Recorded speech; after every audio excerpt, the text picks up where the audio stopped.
for Dr. Raymond Lescanias.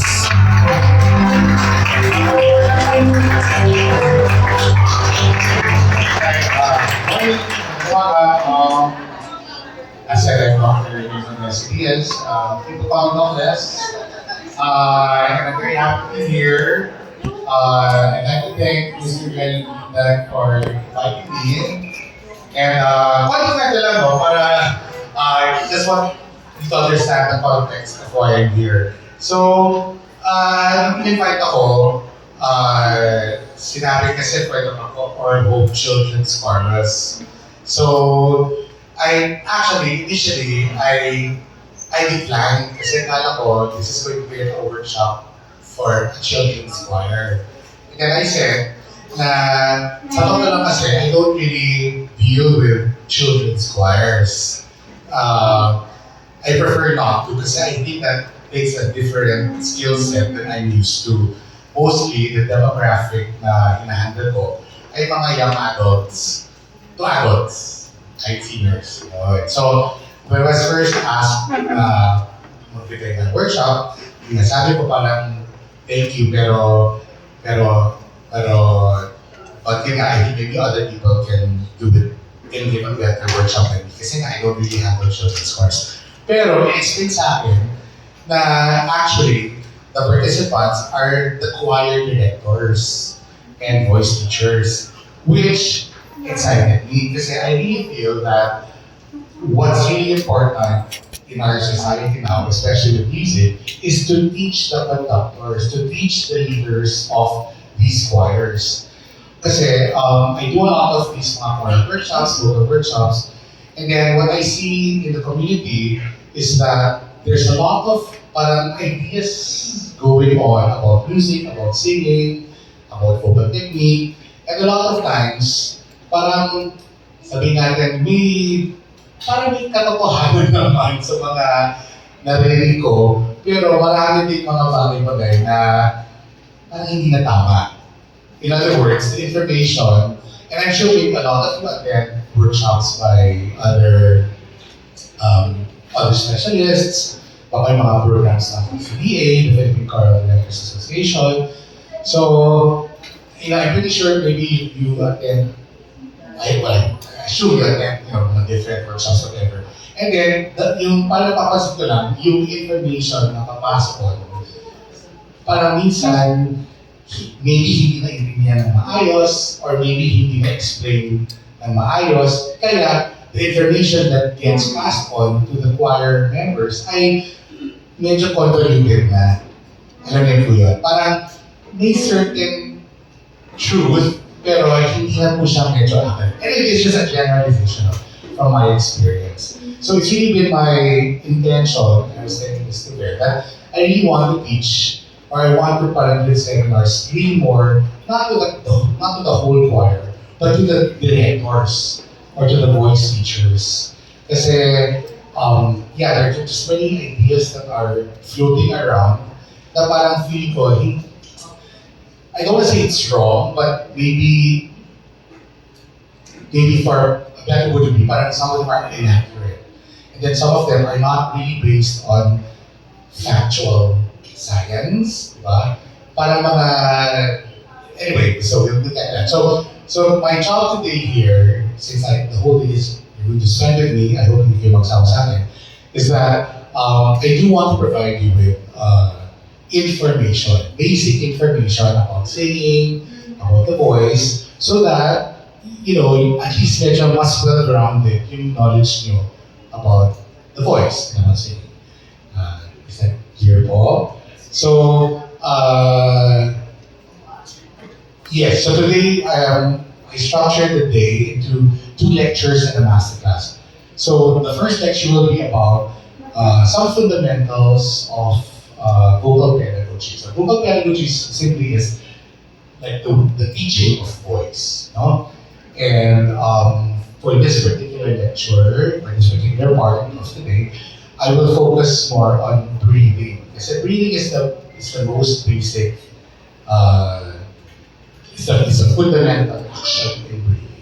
In singing, no? And many people take this for granted, and because people breathe, di ba? They can breathe, they breathe whatever. So, minsan nakakalimutan to, but it's a very important aspect of singing. And in my experience, if you're able to teach breathing well, then it solves a lot of problems, or it avoids a lot of problems. It doesn't solve all your singing problems, but it addresses already a lot of mga issues. So that's important. The second lecture will be about the International Phonetic Alphabet. So I just want to introduce you the idea, or idea of the International Phonetic Alphabet, called IPA. And this is an important tool that you can use when you're teaching songs. No? This basically, knowledge of the IPA basically can help to lead to clarity in listening. Alright? And then in this afternoon, I scheduled a master class. So mean to say, there are supposed to be singers who will present songs, and then I will sort of like, work with the singers to make the performance better. And then you sing what we learned this morning. Now, parang sa alaman ko, wala pa pong nag-sign up para sa masterclass. So,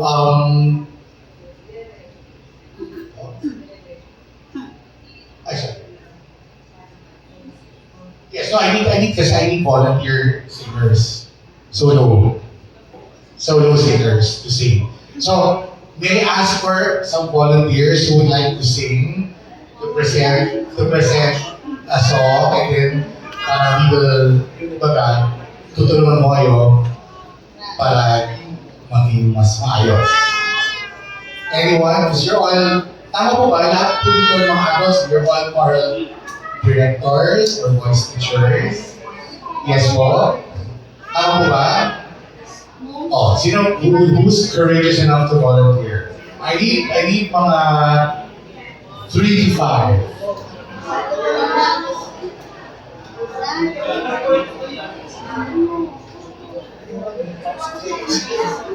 Sige, ito na lang. Kasi alam naman nakakahiya kayo. So basta, dapat by this afternoon, meron po tayong... Okay. Sige, what's your name po, ma'am? Ano rin natin? Then it doesn't matter. Wait, what I want you to sing is a song, a solo song, not your auto part, right? A song, any song, no matter how simple, right? Anyway, so hindi pa natasigaso to kasi theoretically sana may dala kayong pyesa, kasi meron tayong mga piano, si Sir Joshua. So, meron bang may handang kumanta na may pyesa? Okay, so you have a piece?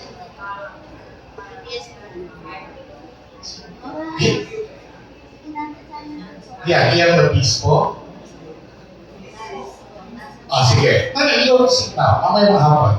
So can you just be sure that the pianist has your piece. Okay, thank you very much. So we have one courageous volunteer. Second courageous volunteer. Sorry. Sige. Ayay, thank you so much. What's your name? What's your name?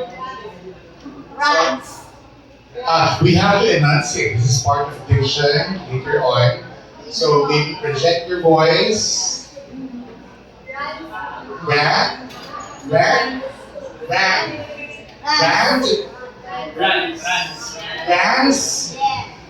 Okay. Sige, maybe nasa ka, Rans. Okay, so pakibigay na lang mamaya, ha? Sige, one more na lang. Sige, okay na lang. Isa na lang. Sana lalaki naman. Sir, yes. Volunteer. Okay. Yeah, what's your name, sir? Steven, okay. Oh, nice voice. Okay. So you is Matisse. Yes, yes, well, he gets the whole song. It's better. Or like a certain part. I mean, very short lang naman.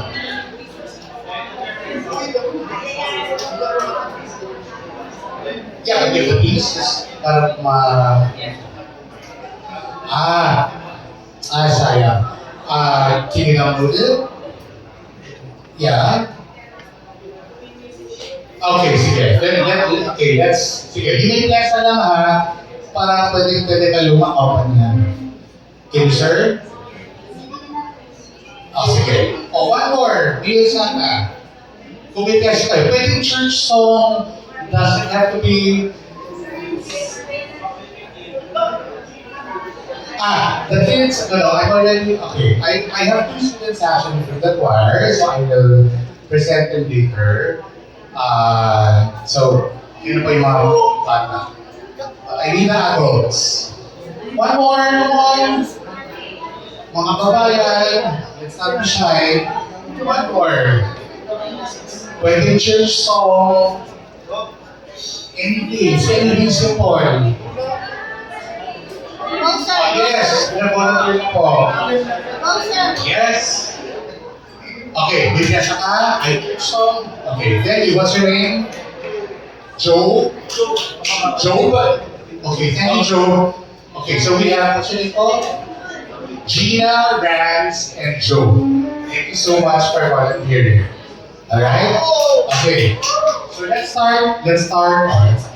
Napansin ko, this is a very energetic and masayahin crowd, which is good. Pero I have to be honest, as a teacher in UP, seryoso po ako. So, for the next couple of hours, pwede po tayo serious.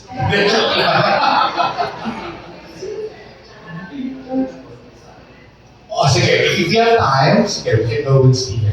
Alright, so, first things first, because can you all go a bit nearer? Huwag po tayo mahiya. Please fill in the empty seats, the people in the back. So come on, so that you can see the screen. Pero po dito sa harap, sorry, this is please,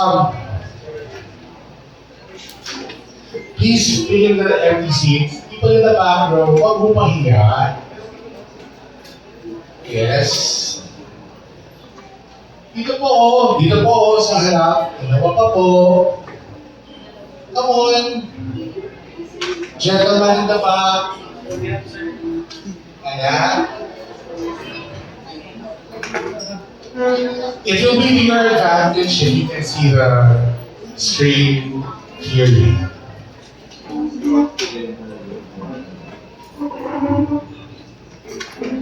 Alright? Si ma'am po. Lagi po ma'am. Dito po meron mo. Sige na, nataman po lang kayo with the friends. Dito pa po meron o. Sige, that's fine. Sige na nga. Alright, so, before we start the lecture proper, so just some disclaimers lang, no? So, I really consider myself, I'm a voice professional, so that's really my thing. No? So between voice and choir, although I've been involved with choirs, and as mentioned in the introduction, my bias is really towards the voice. So even when I do, for example, for workshops, whatever, what's important to me is that the singers are singing healthily, are singing well, are singing efficiently. I'm not after sound, I kailangan super well in sound, whatever. No, I'm really after that the singers are singing properly, are singing healthily. Alright? So, that's my priority.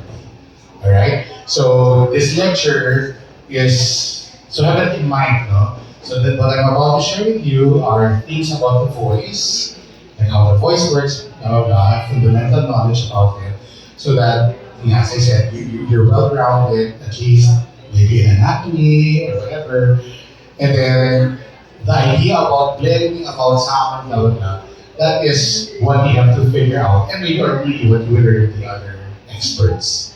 Alright? But for me now, it's just to share with you information about the voice and about singing. Alright? Fundamental. Okay? So, I need the blackboard.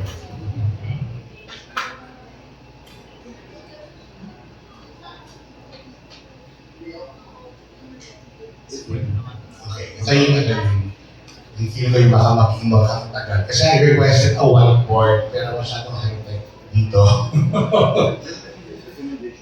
Okay. Kasi and feel free to take down notes, no? Okay. So, singing, the act of singing can basically be broken down into four actions, no? And you guys as choir directors, as people who handle voice, in each singing, basically you're going to be working with these four actions, alright? Now, when we talk about vocal technique, singing technique, di ba?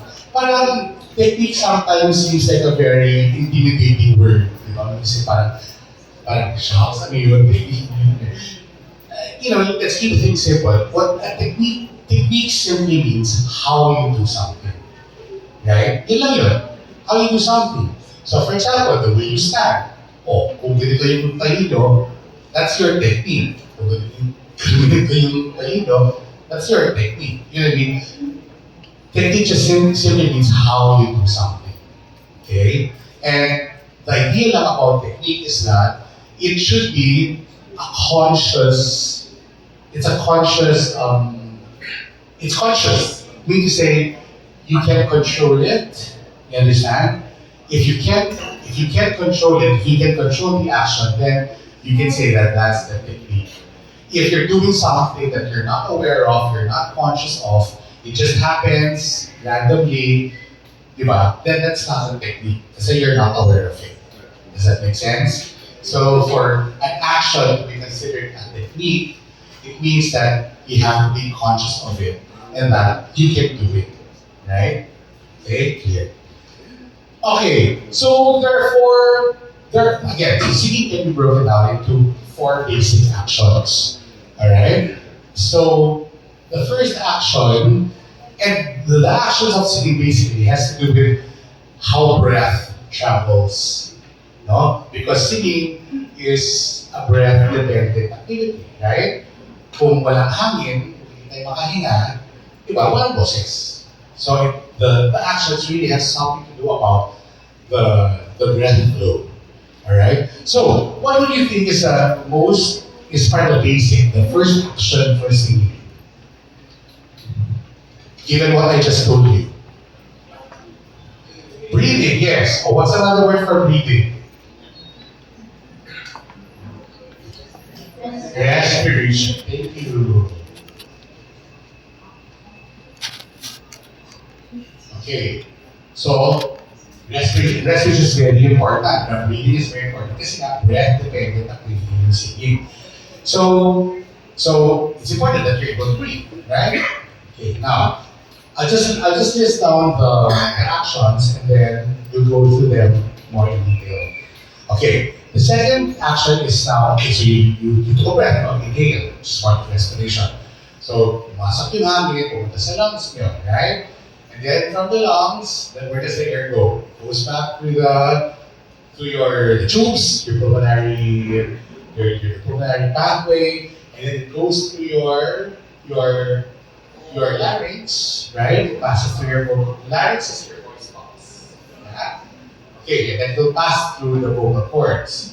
And then when it passes through the vocal cords, it makes the vocal cords vibrate, and that vibration is what produces the sound. Okay? So, in this production of sound at the level of your vocal cords or at the level of your larynx is what we call what? Clue. Pharynx. Okay. Ang pharynx po ay throat. The pharynx is just the more formal technical name for lalamunan. Right? Okay, since we mentioned ang pharynx, so sige, lahat tayo po, can you all breathe through the mouth? Okay, take a breath. Can you feel where the air hits the back of your throat? Yeah, where the air goes, where you feel the air, that's your pharynx. Okay? Alright, so it is not a pharynx. A pharynx is also a noun, it's not really an action, but we're talking about actions. So, what is that? The production of sound at the level of your vocal cords. Production of sound. Yes! Very good. 100. Sino sabi na?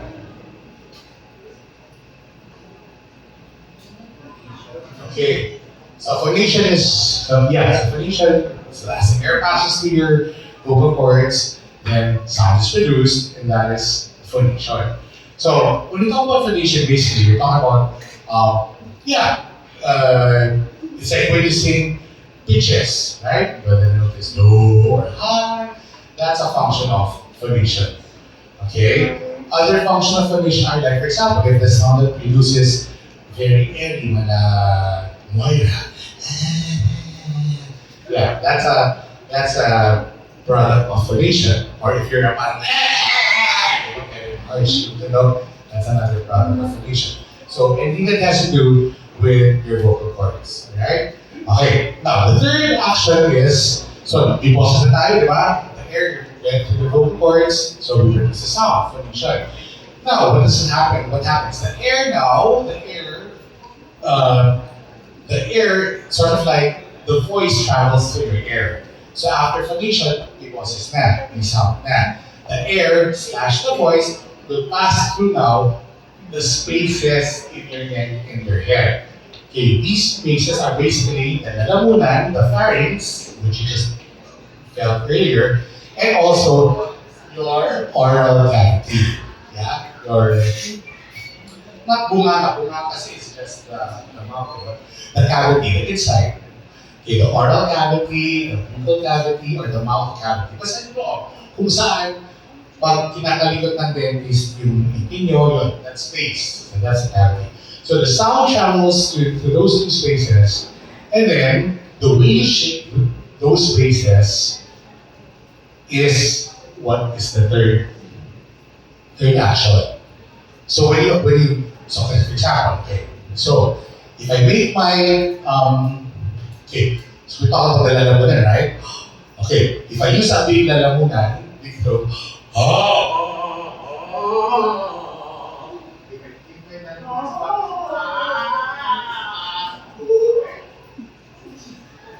sino yan? Sample na ha? Okay, so you can shape, right? You can shape your pharynx, your throat. I can shape my mouth. If I change the shape, whatever, right? So that changes the quality of the sound that we hear. Okay, and that's called. Yes! Star. Okay. Okay. So resonation is basically adjusting the quality of your sound, right? By manipulating the spaces in your head and neck, right? Which is your pharynx and your oral cavity. Now, finally, may sound na tayo, di ba? We have a sound, okay? The last part of singing involves now the movement of certain parts, of moving parts in your head. Okay? What are these moving parts? So when you have a sound, and then you move certain parts,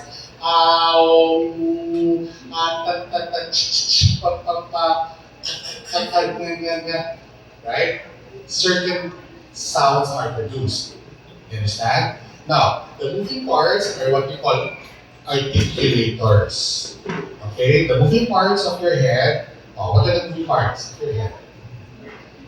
Yes, what are they? Specifically. Anong makalaw?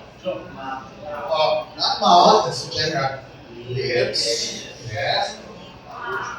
Jaw, and then and then there's one more that moves, but it's kind of inside. It's connected to the soft palate. Okay? The soft palate is yung, when you look in the mirror, tapos you see this, yung parang, your tongue, diba? Say, yeah. So this area, where the pupilla is, that's the soft palate. And the soft palate can actually raise, or it can lower. Okay, so it moves, right? So, again, the tongue, the jaw, the tongue, lips, jaw, and the soft palate. Those are the moving parts of the head. Because they move, they're what you call the articulators. Okay? Kasi gumagalaw. Now, the non-moving parts, what are non-moving parts? Like your teeth, di ba? Hindi naman gumagalaw yung teeth, di ba? Yung hard palate, the roof of your mouth. Now, these are also important points where your articulators parang articulate with, where the moving parts articulate with. But we don't really call them articulators, we call them points of articulation. Okay? So, the important thing lang here is that when you move these parts, whatever, you are producing, yes, you're producing the basic unit of speech sound, right? You're producing speech sounds. And when you string these sounds together, okay, so we're grade school. So what are the two classifications of speech sounds? What are the two kinds of speech sounds? Yes, so basically the fourth one has to do with the idea of producing vowels and consonants. When you string vowels and consonants together, you form words, exactly. So this is the act of forming words. And I already mentioned, yes. So this fourth action is now called articulation. Kasi nga, it's the articulators that produce the speech sounds. Alright? Are there any questions so far? Okay, now, it's very important to me also, kasi what I find as Filipinos, no, we're very shy, we're very, mahihain, diba? But that's, sometimes it's not a good thing. Kasi, especially like in cases like seminars, workshops, sometimes, minsan we get lost somewhere, diba? Parang, hindi ko na maintindihan, hindi ko na, and then instead of clarifying, asking to clarify certain issues, certain points, when instead of just parang, ayaw ko magsalita kasi nakakahiya. Or ayaw ko magtanong kasi baka isipin ang bobo. Or ayaw ko magtanong kasi baka ma-offend yung speaker. Right? Let's not be like that. If there are questions, no matter how simple, no matter how basic, please ask. Okay? Because that's where the misunderstanding starts. Diba? So, pag hindi naintindihan yung konsepto, yung idea, diba? And then you start second-guessing me. Parang, paano mo ibig sabihin ito? Baka ito yung ibig na sabihin. Baka ito. Oh, that's where the idea now becomes convoluted. Diba? So, dahil yan ang in-assume nyo, tapos yan ipapasa nyo sa mga singers nyo, sa mga choir members nyo, iba na. Diba? It's like, yung pass the message, yung telephone. Diba? Parang many times, the original message ends up different. Why? Because the communication is not clear. Diba? It's really about communication. So please, if you have any question, ask, no matter how simple. Don't be shy. Okay? Alright? Yes, because that's my job. That's really my job. No? It's to make things understandable to you. Okay? And that's how you will be more effective choir directors, voice teachers, is if everything is clear to you and you know how to pass on the message. Okay? Pass on the information. Alright? Okay, are there questions so far? So basically, the ideal situation when you train and approval training is that we want to train all these actions independently. Alright? So, what I mean, many times kasi, for example, articulation affects resonance. Now, for people who are not trained, when you move certain parts of your anatomy, nakaka-affect your sound. So, for example, very typical example, we say, sometimes we say, now say, E. Diba? Nag-iba na yung tunog. Why? Kasi anatomically, the tongue is on top of your larynx. But when you produce the E sound, the tongue has to go forward. So pag hindi ka trained, hindi nga hinahatak ng tongue yung larynx. Kaya you understand? So it affects the space in the larynx. So that's what I mean by hindi independent. So what you want is that you want the larynx and the tongue to be independent of each other. So that when they sing E, they can go I, rather than I. You get the idea? Okay, if you say hiwalay yung action ng tongue sa action ng larynx. Okay? So you want independence about all these actions, but at the end of the day, you also have to coordinate. You understand? There has to be some coordination. So, again, so as choral directors, as people who work with voices, try to remember that you want to establish independence in your singers with these actions. Dapat independent yan. Kaya nilang, you say one will not affect the other. Right? But at the same time, at the end of the day, they have to be able to coordinate also a certain way. Alright? Does that make sense? Okay, now, let's go to breathing. Okay, so that's the main focus. That's my main focus for today. Breathing. Okay, for breathing kasi I'm going to ask you guys to, we need na parang, kailangan natin before and after para makita natin kung may effect tinaturo ko sa inyo. So what I like to do is everybody familiar with the song Let There Be Peace on Earth? Okay, so I have a piece here.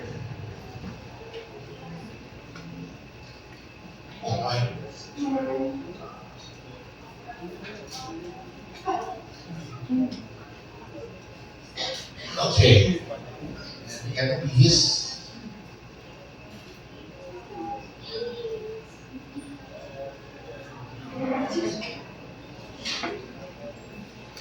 Can I have a cheer for the piano?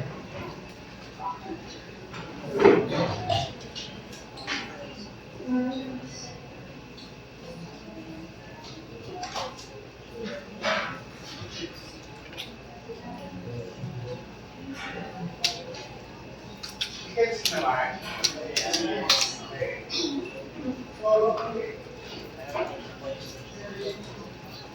Saan yung sasabit na?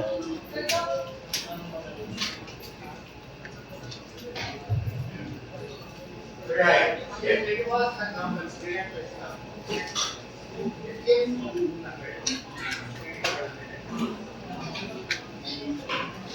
then you can see this song here. Then, I this one.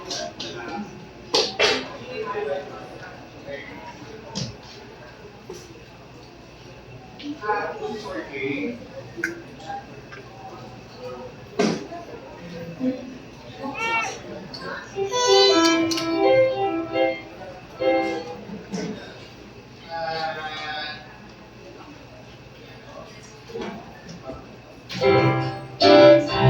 Alright, okay. So, one also that is just testing.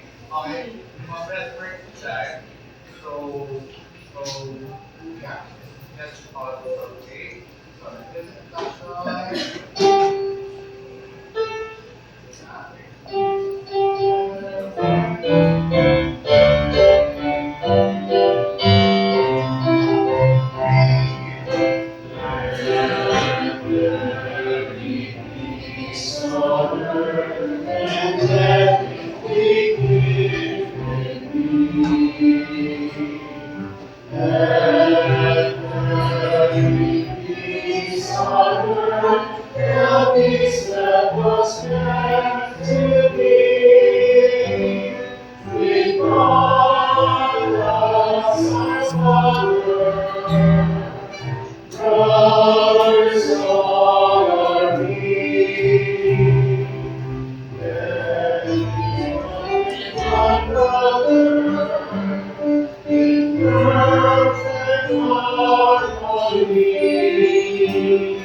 be my sovereign God, to take each moment and make each moment in peace eternally.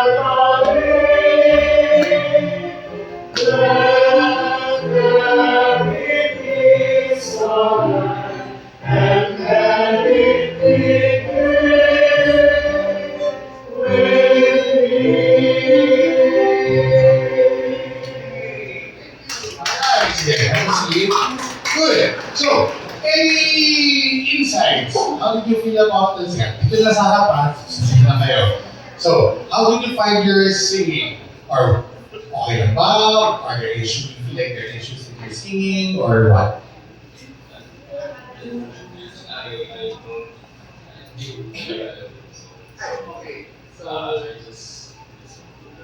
So you were singing. Okay, sige. Hindi ko kumanta. Okay, how about you? Ay, sige ka kumanta. Okay, sino kumanta ng song? Okay, yes. Ano? Sorry. I think it's hard for me because it's in key of C.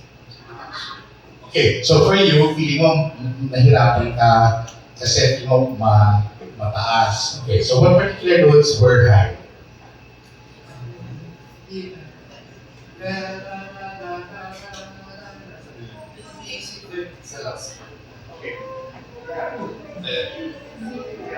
Okay, basta doon nahirapan ka na. Alright, okay. Sino pa kumanta ng song? Kayo po. Sir, sa akin, bali yung notes niya from lower to highest. Yung notes niya, so yung breathing talaga. Wait, sorry, I don't understand. So, yes. Yes, so what's the experience? Okay, you feel that you had to use more intensive breathing. Alright, okay. Anyone else? Sino pang kumanta? Did you sing song? Oh, ano? I try to follow yung mga words sa pyesa. So, napansin ko na breathing stops yung ano yung Yes. Tapos, yun lang. Sinusundan ko siya kasi may na-piece kanina, tapos nawala yung breath. Okay, but singing wise, any comment? How did you sing it? Nahirapan ka ba? Or whatever? Hindi pa okay. Yes. But that's the whole point. Parang wala kang warm up. Anyone else? Ito po. Sa akin naman po, sinundan ko rin po yung mga reference ko. And parang, I think, in-adjust ko yung gagawa ko physically para sa meeting. Para nagkuha ko, para makuha ko yung buong beat. Parang ako siya na tuloy-tuloy. Okay. Were you able to sing the whole phrase and with where the breath marks there? Yes po. Okay, good. So there's a variety of answers there. No? So sige, since let's just parang ask question. So sabi, yeah, what's your name again, sir? Chris. Sabi ni Chris, nahirapan daw siya sa notes, parang sa C, sa D. So who also felt the same way, na parang mataas siya, nahirapan sa mga higher notes? Si Chris lang? Please raise your hands. Okay, so meron, right? Okay. Now, who felt that they had to breathe more intensely for the song? Yes? Okay, so you don't be sure that means you didn't feel it. It's okay, whatever. Just have to be honest. The best way for me to help you is for you to be honest. And then what else? Were you able to sing the complete phrases? Sino hindi nakakanta ng buong phrase? Hindi say parang kailangan ng extra hinga pa or something. Oh, siya pa rin. Oh, okay, yeah. Yeah? Okay, so anyways, okay, shy noise. Okay. Tapos there are people who felt na, so tawag, there are people who felt na hindi nakayanan yung phrase, right? There are some people na who felt na medyo mataas. Is that correct? Alright, sige.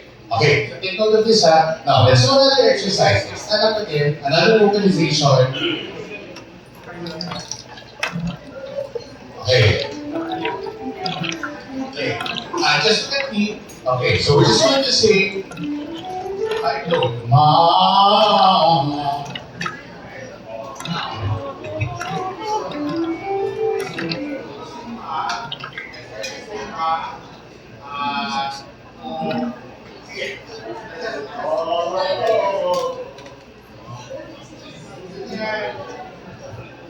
Sino yan? Sino yan? Pasample naman, oh. Iba yan.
Okay, sige. Kaya ba lahat? Kaya yung apat? Lahat buhay? Okay, sino na namatay? Be honest. Okay, okay lang. Sige. Oh, now let's try 6. Okay, 6 ha? Okay, 6. Obviously, matira matibay. Pero let's go for 6.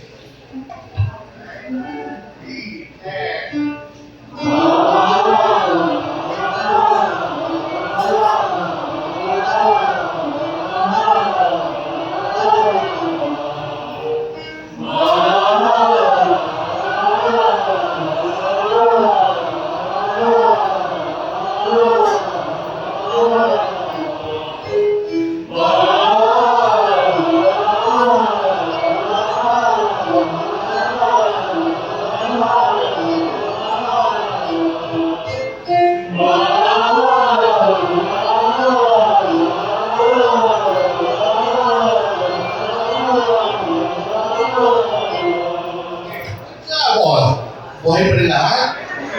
Oh, let's be honest, hindi na namatay. Dumadami. Okay, yes, very good. Okay, let's go for 8. 8.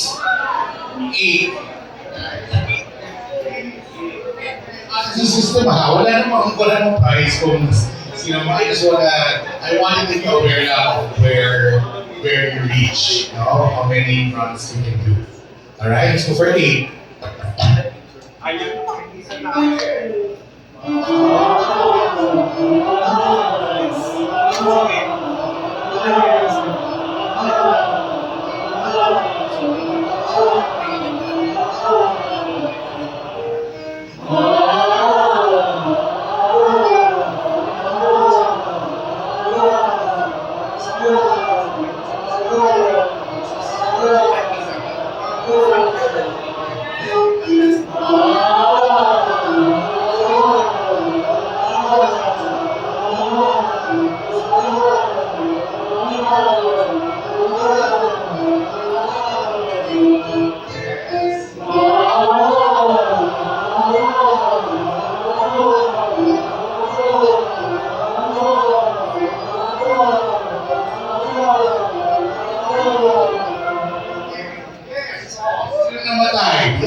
Okay? Sinong buhay pa?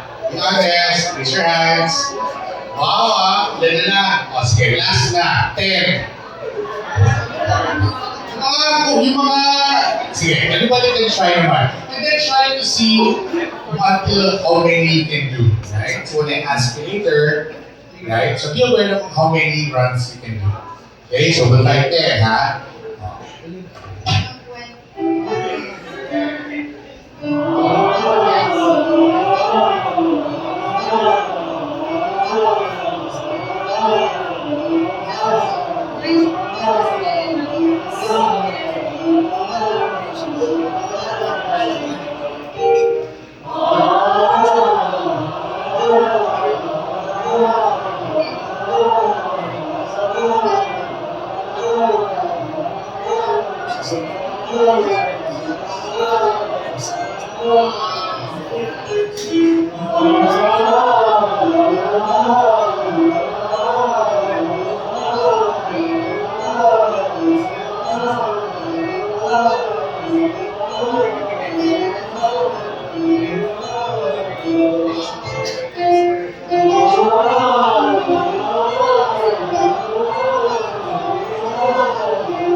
Sino ng buhay?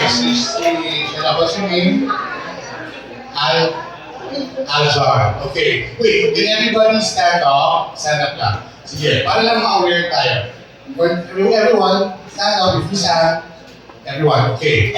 So, sino kung namatay na, like on the number, namatay kayo, sit down. Okay, I just want to so that we're aware of how many, whatever. So, sa 4, kanaya lahat. So, wala namatay. Sa 6, okay, so, okay, sino namatay sa 5? Diba, nakakama tayo? Wala. Oh, that's good. Sa 6. Very good. So 6, no? Sino namatay sa 7? Good. Sino namatay sa 8? Sino namatay? Okay, sit down. Oh, sino namatay sa 9? Wow! And then 10. You all did 10. Yes, very good. Alright. So, I just wanted to establish a baseline so that we can see, so be aware of how you felt singing this, how you felt singing the song. Kasi we will use these exercises again as we move along, as we learn certain techniques. Okay? And the idea is we will compare kung may nag-iba, kung wala, or whatever, kung may na-improve, or may nag-worsen, right? So take note lang of what you felt singing the song and during the vocalization. Alright?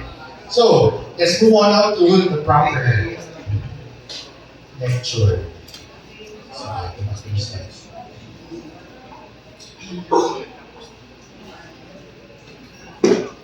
Okay, so, what is this a picture of? Yes, diaphragm. So, why is it my very first picture? Why do you think? Why? Our topic is respiration. Yes.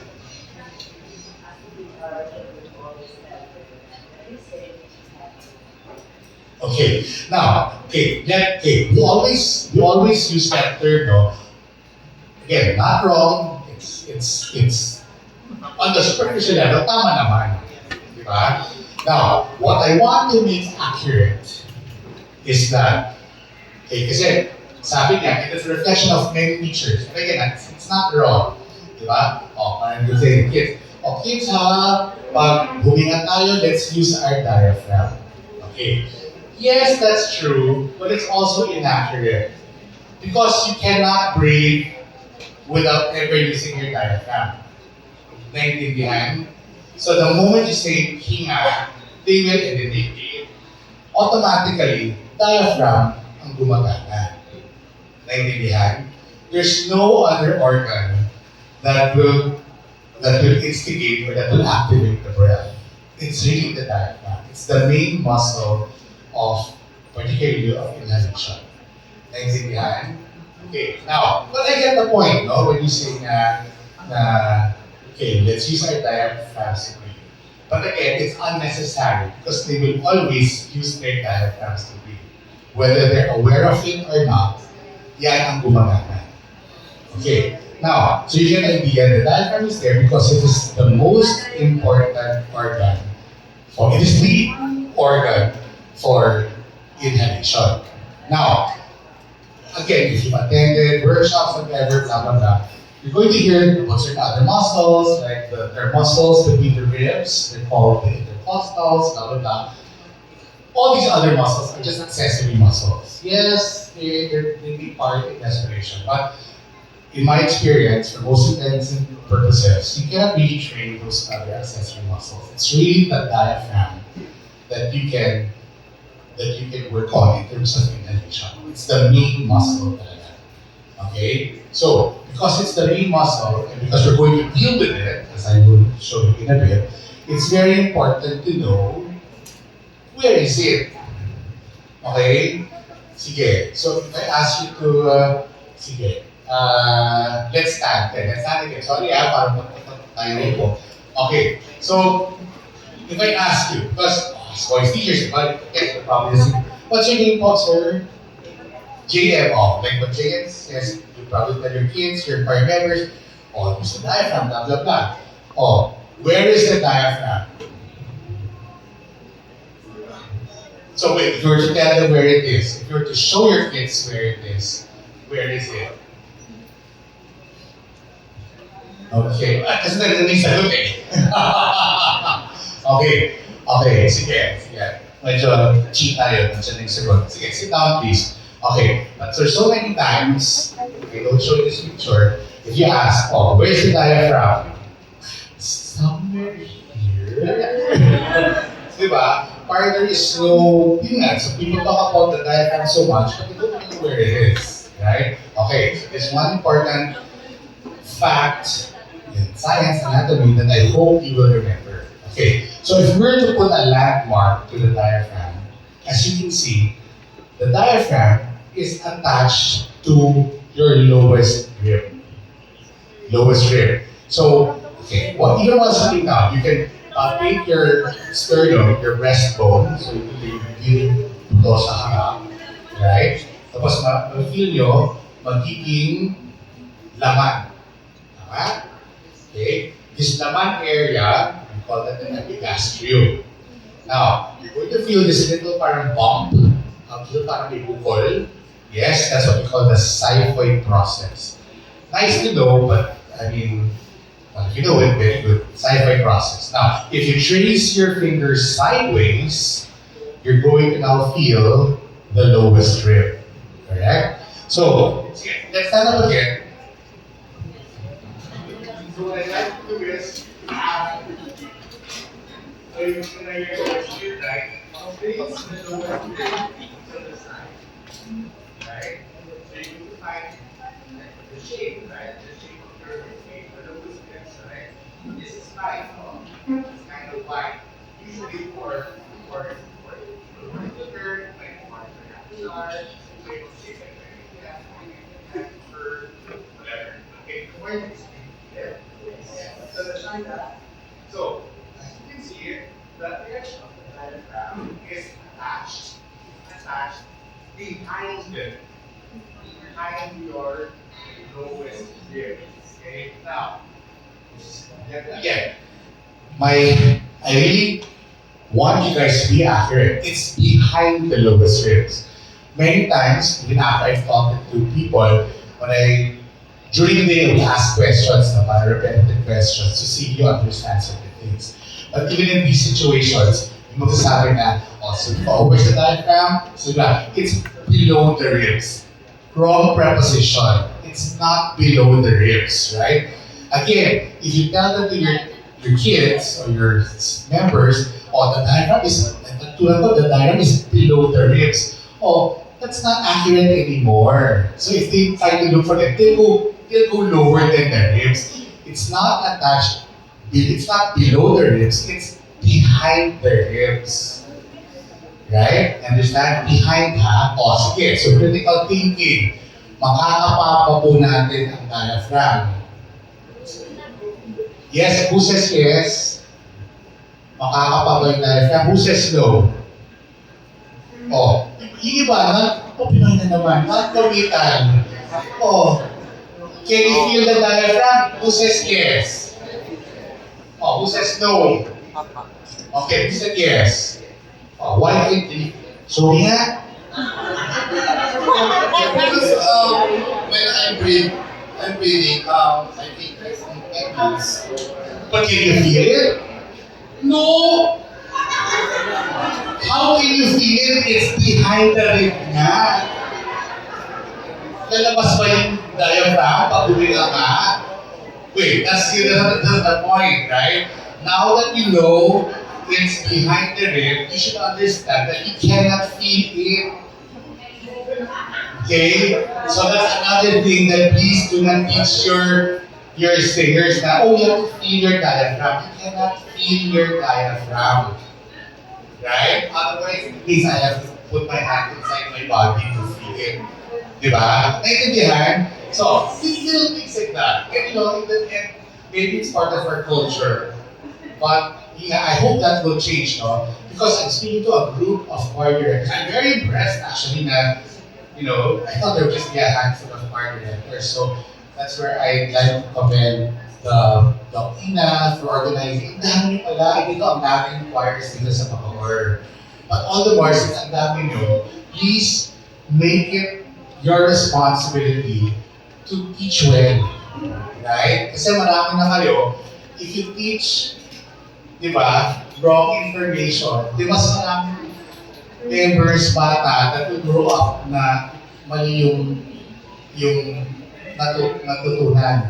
Di ba? So please, I encourage you to really be accurate in your wording, right? And really try to understand. Okay, so we get the idea. You cannot feel, right? You cannot feel the diaphragm, but you know where it is. Now, okay, I will lecture now, a 2-minute lecture. So let's see.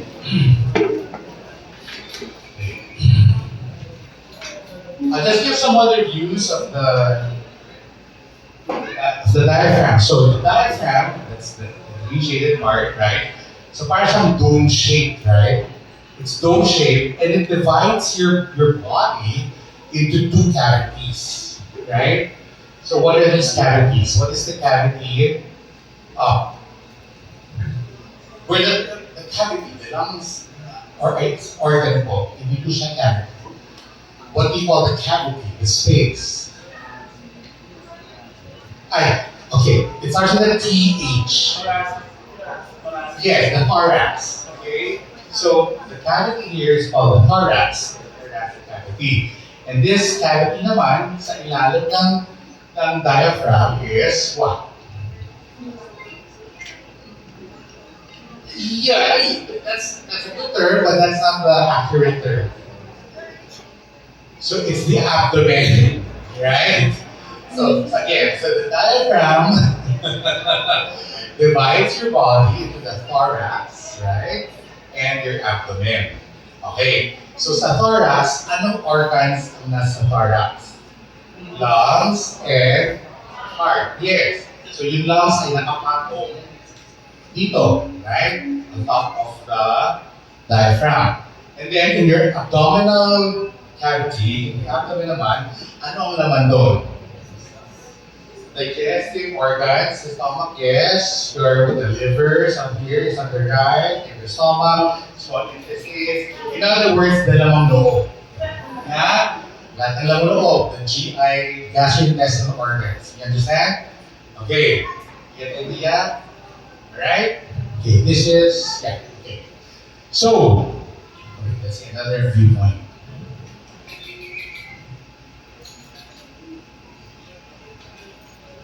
Yeah, the diaphragm and get the lungs. Correct? Now, I just put this picture because I want to show you something interesting. If you look at your lungs, di ba, ito yung front part. No? So the front part sits higher than the posterior part of your lungs. You understand? So, if you think about it, parang yung lungs natin, parang hanggang dito lang siya, no? Just above the diaphragm. So, this is my lowest rib, so nakapata siya, but this is where my lungs are. But, the back of the lungs extends lower. So it's not necessarily not the same level. Ito mas mababa siya. Okay? And this is going to be important later, no? When we discuss something. Okay. So, diaphragm. So we know where it is. Yeah, we know what it looks like. Okay. Question. The diaphragm is what kind of tissue? What kind of biological tissue? The diaphragm is a what? Is a muscle. Very good. And what do all muscles do? All muscles have only actions. That's control, but the action itself. What are the actions? All muscles contract and relax. Yes. Lahat ng muscles only have two actions. They contract and they can relax. Okay? So no matter, and there are different kinds of muscles, no? So you have your like biceps, diba? The biceps, because they're attached to your forearm and your shoulder, when it contracts, it flexes your forearm. When it relaxes, actually what takes over is your triceps. Okay? Kumbaga, when the muscles relax, it's not the relaxation that makes the forearm extend. It's actually the action of the triceps. You understand? Although it needs the relaxation of the biceps. Otherwise, hindi siya mag-extend. Okay? Now, the heart is a muscle, right? So, and the heart contracts, right? And it relaxes.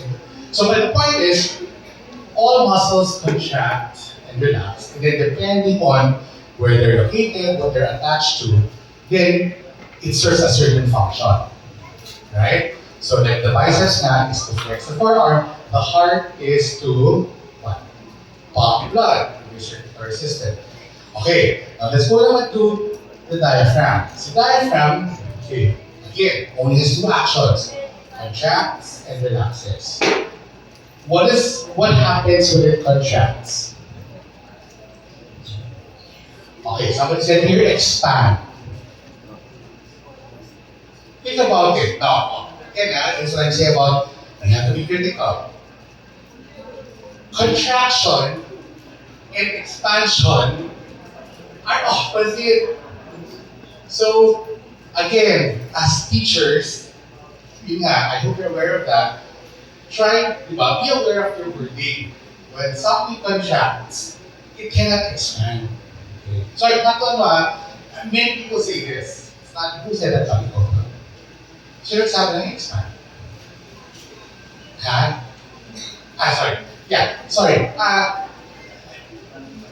It's a very common answer. So I just point this out. I don't need to embarrass you. But many people say that. When I ask what happens with the muscle contracts and expand. Cannot be. Contraction is the opposite of expansion. Okay? So that's not the answer. Okay? So that's really critical. So what happens when the diaphragm contracts? Anything else? Ay, walang hot. Walang hot. Will it contract immediately? No. Yes. Well, because Dumating po ng binigay it gets smaller, right? Yes, it gets smaller. So think about it. Okay, yes, it gets smaller. How does it get smaller? Smaller nga, di ba? So pulls down can be at the same size, it just went down. So again, what happens? What happens to the muscle itself? I'm not about its effect on the breath. I'm just asking, what happens when the diaphragm contracts? So yeah, the contraction, there's a bit of part of tension, of course. But it doesn't rise. Oh my God, so see? My God, coronal doctors, hindi nyo alam and then the main organ that you profess, your kids, use your diaphragm, but you yourself are not aware. Sorry, not to shame anyone, but this is what I'm saying. We really need to be accurate about what you're telling our kids. Because we can explain it properly. What makes you think that they will understand it properly? You understand? Again, how can you explain it properly? Even we also don't know. We have to face facts. Diba? If you don't know, then you don't know. Diba? It's not a bad thing. You just have to, then you have to make yourself, educate yourselves. The internet is there. The answer to everything is in the internet. Right? Or, don't use ChatGPT. Come on. Critical thinking. What? Shit. Okay, sige na nga, sabihin na nga. Okay. When the F. Yes. Force. Chris. When the sabi mo. When the diaphragm contracts, it force. Doesn't make sense. Guys, when you ask your questions, make sure your answers the question. Don't just throw out whatever. Okay? Again, so I don't think it's a Pinoy thing, no? Napushiri nyo ha? Marami talagang ganyan. So, think before we speak. So again, fill in the blank. When the diaphragm contracts, it blank. Starts with an F. It flattens. Okay? You understand? It flattens. So, lumiliit siya, di ba?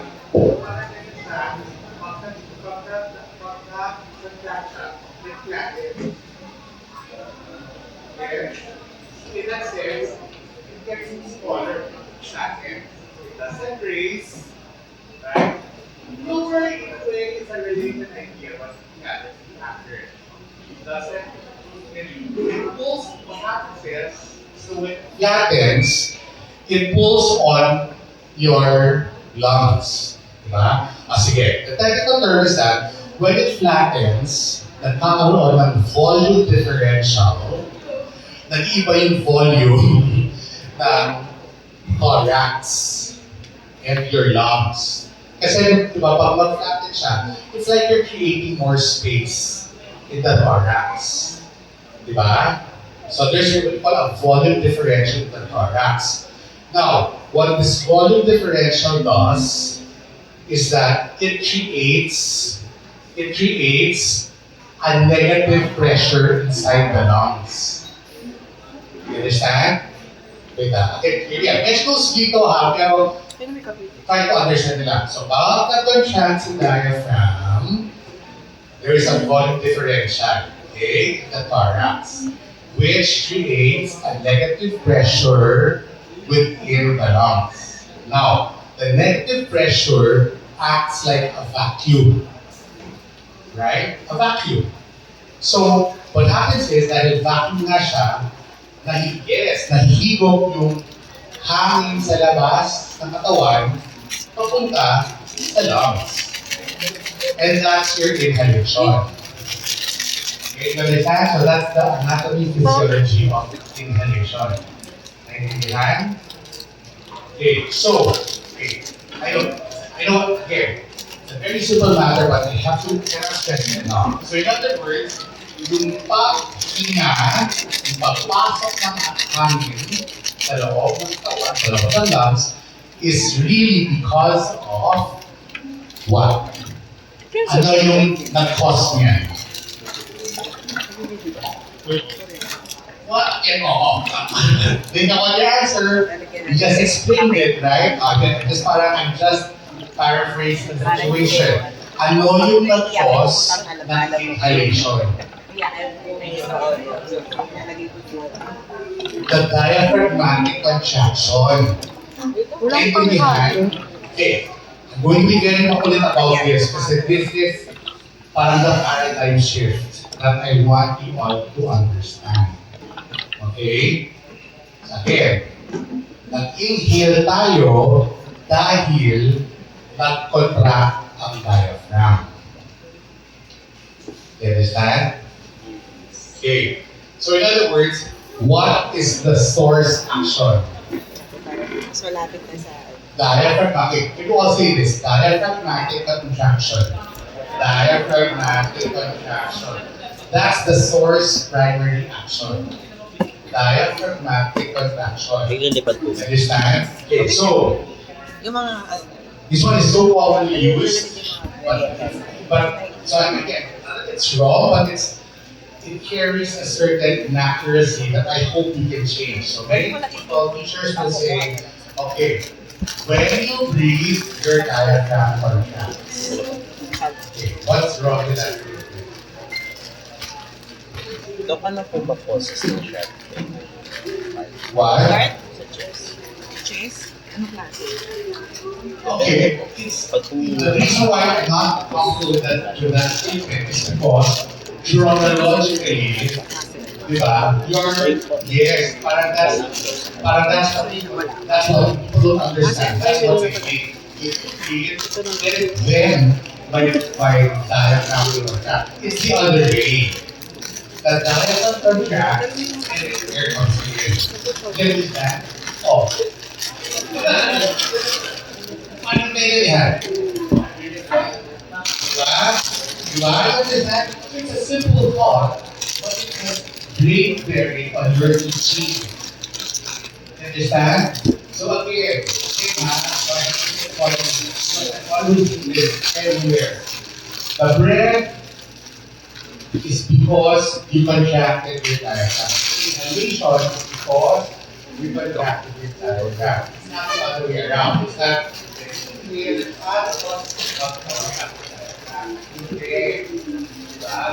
una yung contraction, or actually sabay siya. Pero the point is, dahil sa contraction, pumasok yung hangin. Intindihan.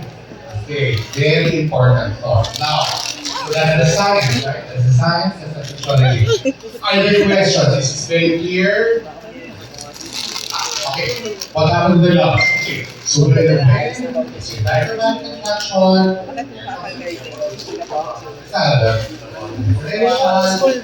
Pressure down na vacuum, air comes in, push your lung. Okay, so that's the natural progression. So again, so if I say, so why do the lungs, again, so unang dulo, ano yung action ng pag-expand ng lungs? Because it's good. Ano yung primary action?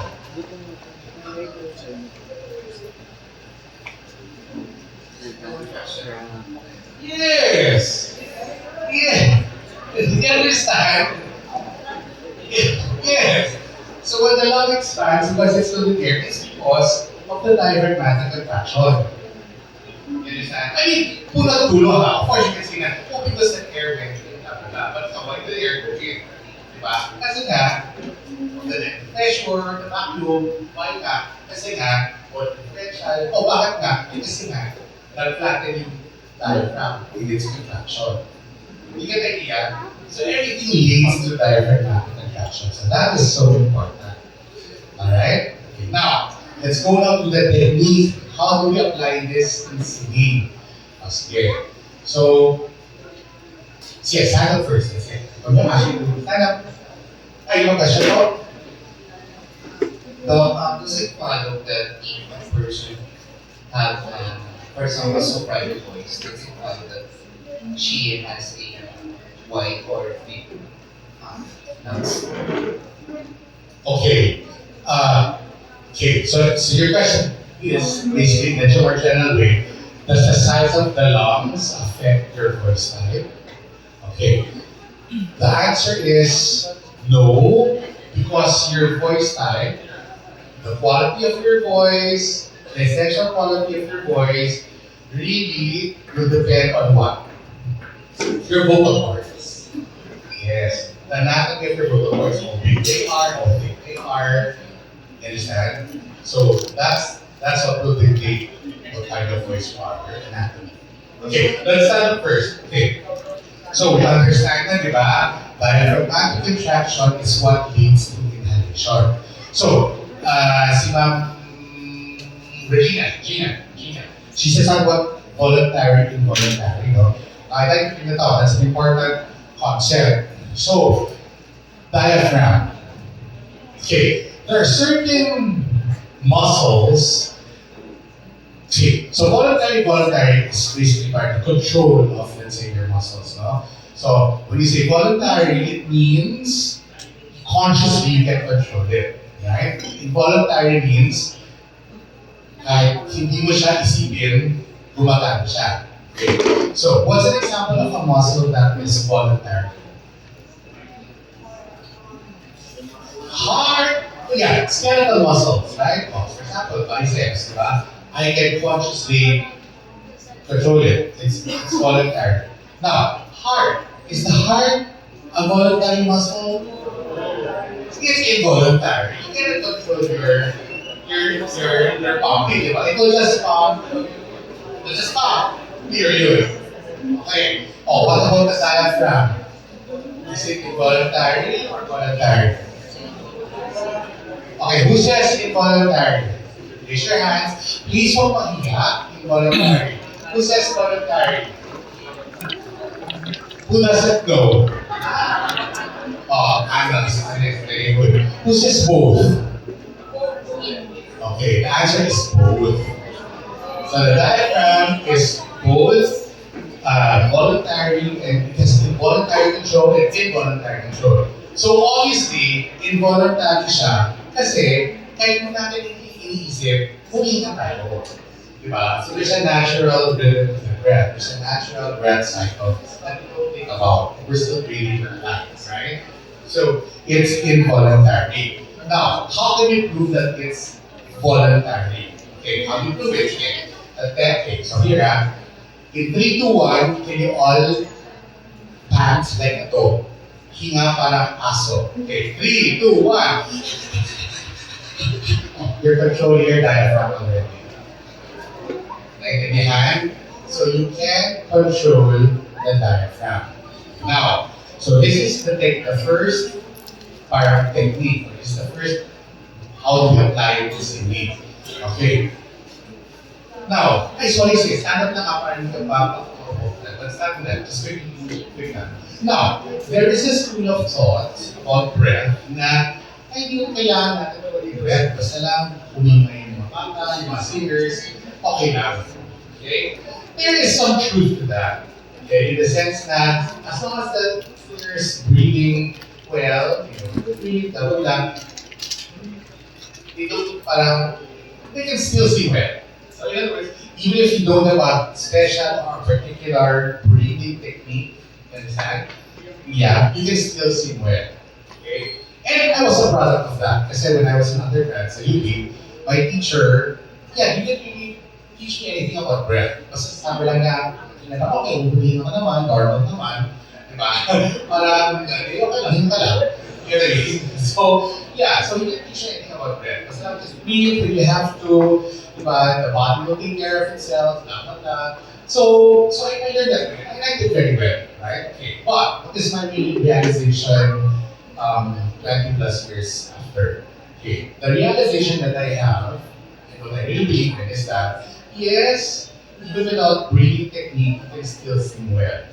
However, yung full belief ko ngayon is that you cannot reach your full vocal potential if you do not have good breathing technique.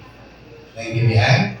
Again, kahit wala ang breathing technique, okay lang, pwede naman kumanta ng maayos, and whatever.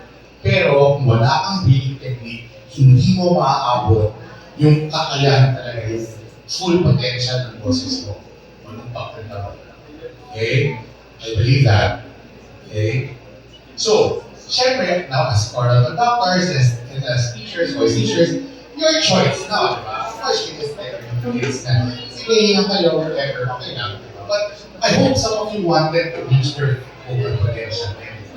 So anyway, so for now, I will teach you the way, a good breathing technique. Okay. Now, let me also preface what I'm going to teach by saying that I don't want you to think that yes, I'm a voice professional, not that I'm a voice professional, yes. I do, it's my work, it's my training, but I don't want you to think that what I'm saying is the universal truth. You know, that whatever else you hear is wrong. There are many ideas about singing. The only truth that I can claim is the science. Diba? Kung science siya, wala tayong magagawa. Right? But if it's an interpretation, if it's an interpretation, I don't want you to think that what I'm saying is na parang I'm God and na parang ay tama ito lang dapat yan ganyan. You understand? What I'm sharing with you are my ideas that I've come to believe are helpful. They've been helpful to me, they've been helpful to my students. So I want to share them with you so that hopefully it will be helpful to your students as well. But of course, if you hear other ideas that will be different, whatever, there's, you know what I mean? Don't think, kasi it's happening Dr. Venus. No, I'm not saying that. I say, again, the only truth that I will, parang, what you call this, that I will insist on is the science. Right? Ngayon, kung iba yung science ng tao, red flag na yun. Diba? Kung sasabihin sa'yo na, oh, the diaphragm with the cracks in, it rises. O, patay. Patay siya. Diba? Kasi hindi na yan, gets mo, it's just not fact. It's not based on science. Okay? Okay. Here. So what I'm about to share to you is the technique that I have developed, right, that I think is helpful. Okay? If it works for you, if it works for your students, please do so. Use it. But if there are other ideas that you hear about, you heard about, diba? The best way to find out is to try. It's really helpful to you and your students. Okay? Now, sige. So, you know how the diaphragm works, right? You know that it's voluntary and involuntary. So the first technique that I will share with you is basically taken from the fitness sciences. Sino ba dito ang nag-gym? Na nagbuhat ng weights, heavy with a coach, you work with a coach? Okay. Sige. Wala? Okay po. Okay. If you work with a coach, what does your coach say when you lift weights? What's the best way to you just do the action? You just do the action? So what? Ano yung sasabihin ng sabi ng coach niyo?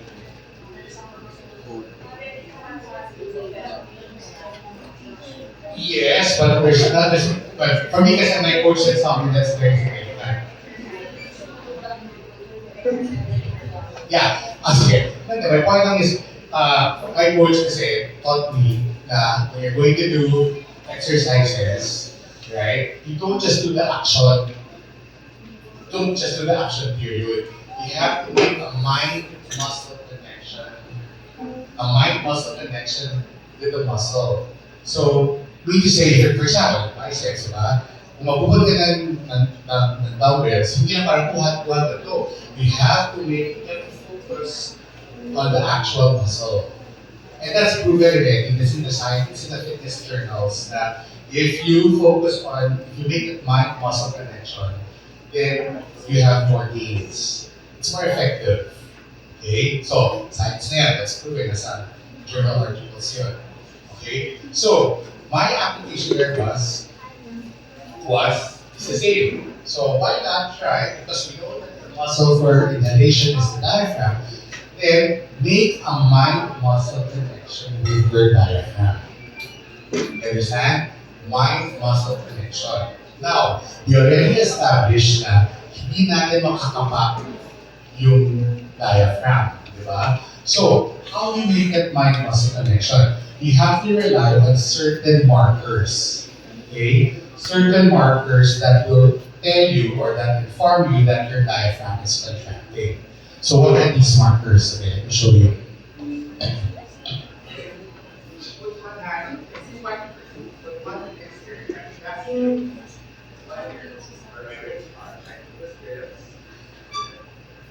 Now, going over the track, breath, again, after saying, track my life, okay?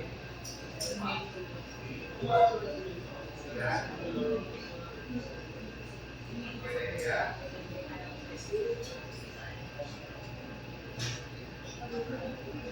You can also hear the life of the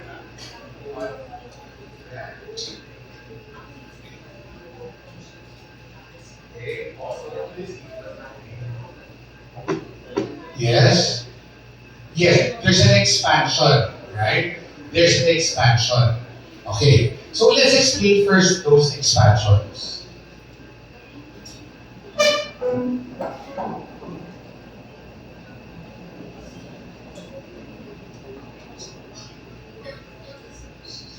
Okay, so, diba sabi natin, when the diaphragm contracts, it flattens. It comes in, the lungs expand. So, when your diaphragm contracts and flattens, anong nangyayari sa mga lumang loob?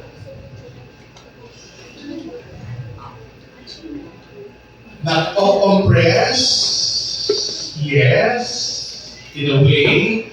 So they're pushed against, right? Oh, and so where does the lamang loob go? Napupush siya, di ba? Kasi ano natin si diaphragm. So saan pupunta si lamang loob? Sa baba? Paano? Ibukas pa sa baba? It gets pushed forward. Hindi naman pwede sa likod kasi may spine, you know what I mean? So when the lungs contract,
Self.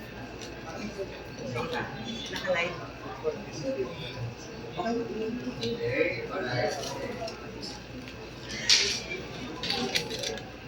Okay. for those who can get an idea, so you felt that anterior expansion, right? Okay, what is the cause of the anterior or front expansion? Pushing outward of the gastrointestinal organs. Now, let's explain them on the side. Diba may expansion in this side?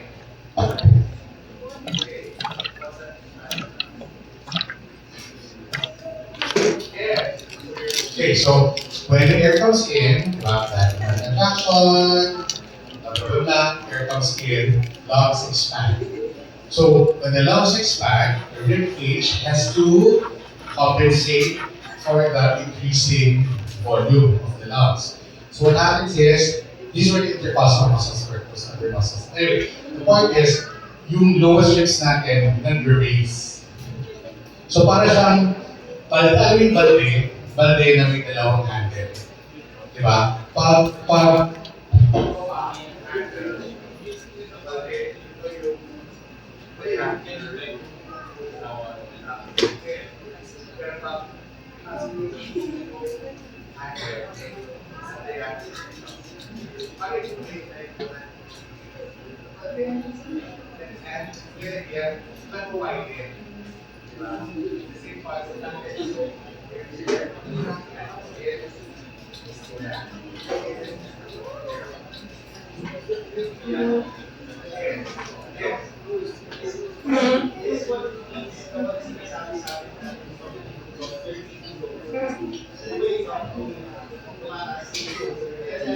yes. Okay, good question. Yes.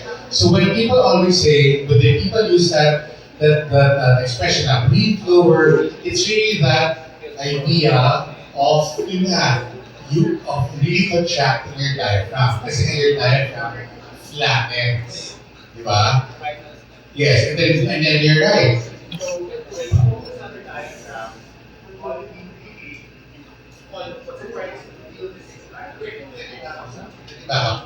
The reason why the low breath is important is there's also this idea, di ba, na parang, again, I've seen many times, no? When you wire to your spine, normally, when you tell the choir to breathe, anong gagawin nila?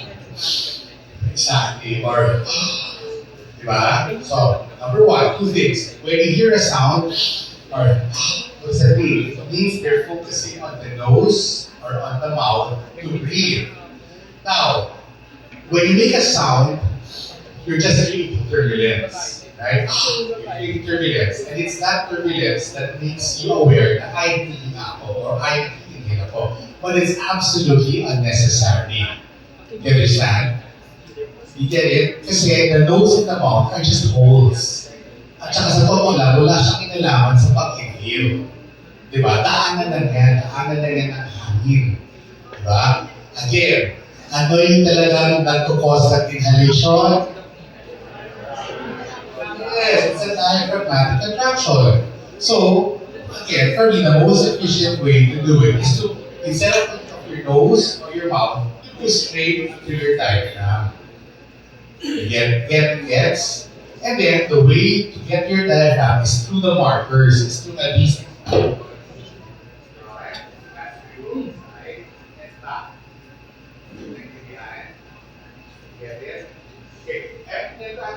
Isa pa, another misconception, no? Kasi nga sabi natin at the very beginning that singing is a breath-dependent activity. Diba? So many choirs, when they breathe, talagang, diba? Parang, I mean, it sounds logical, right? It sounds logical, but in truth, again, from science, it's actually counterproductive.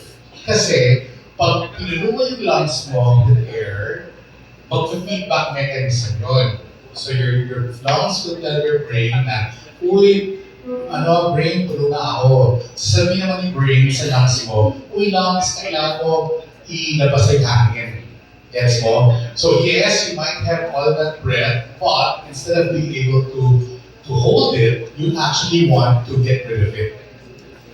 You understand? So that full breath is not actually effective. Well, so what we want, ideally, is just a comfortable breath.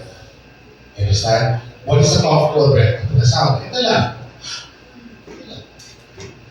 Hindi kailangan, yeah, it's just this.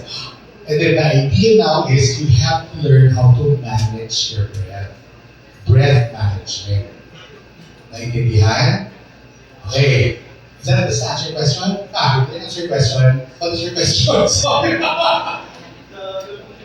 Yes. So definitely we don't want that full breath. So the comfortable breath is just this. Now, when if you think about it also logically, saan ang pinaka-volume ng lungs? Sa taas, sa gitna, sa baba? Where is the most volume in the lungs? Sa baba, because it has to wide, di ba? Parang pyramid din, di ba? Parang cone. So mean to say, the volume is largest on the base. You get it?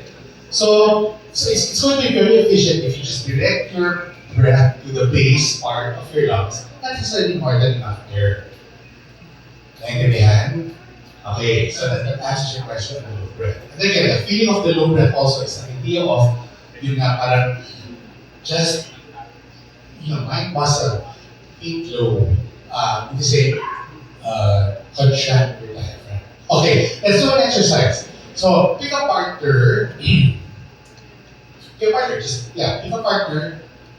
Alright? May partner na kayo? Sige. Then the person on my left will be person A. And then the person on my right will be person B. Okay? So what I want to first, so person A will be the singer, or the breather. Okay? Will be the breather, and then person B, can you be the squeezer? Okay?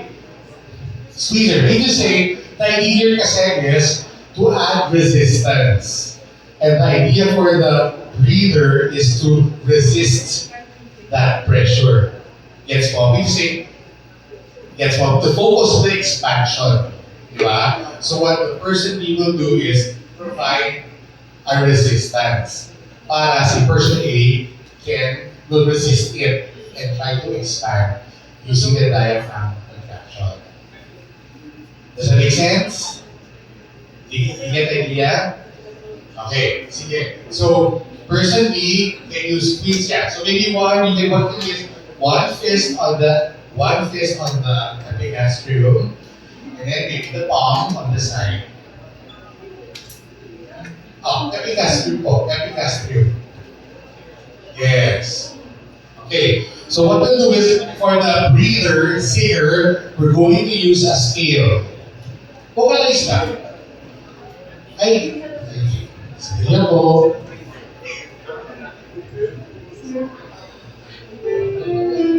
Five words na. Ito lang.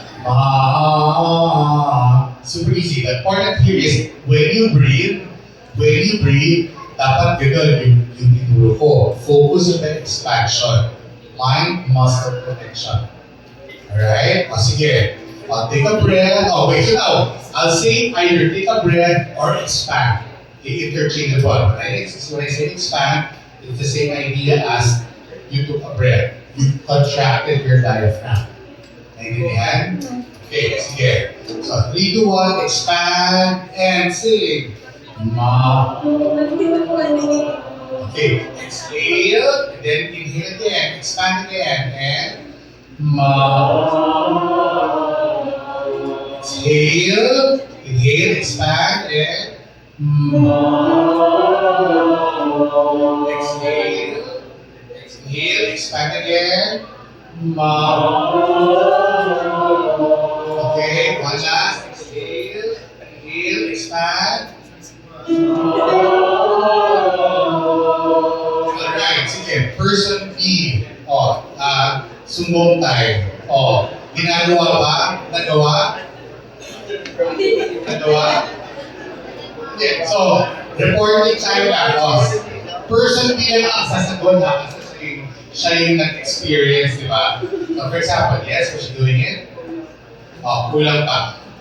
Take note, I know this is going to be the first time for a lot of you, so don't feel bad. It needs practice. Like working out, di ba? It's a muscle. You have to train it. So, Kung hindi pa ganun kalakas, okay lang. But the idea is, sana, parang ginagawa, may intention. May intention ba if you feel that she was trying to do it?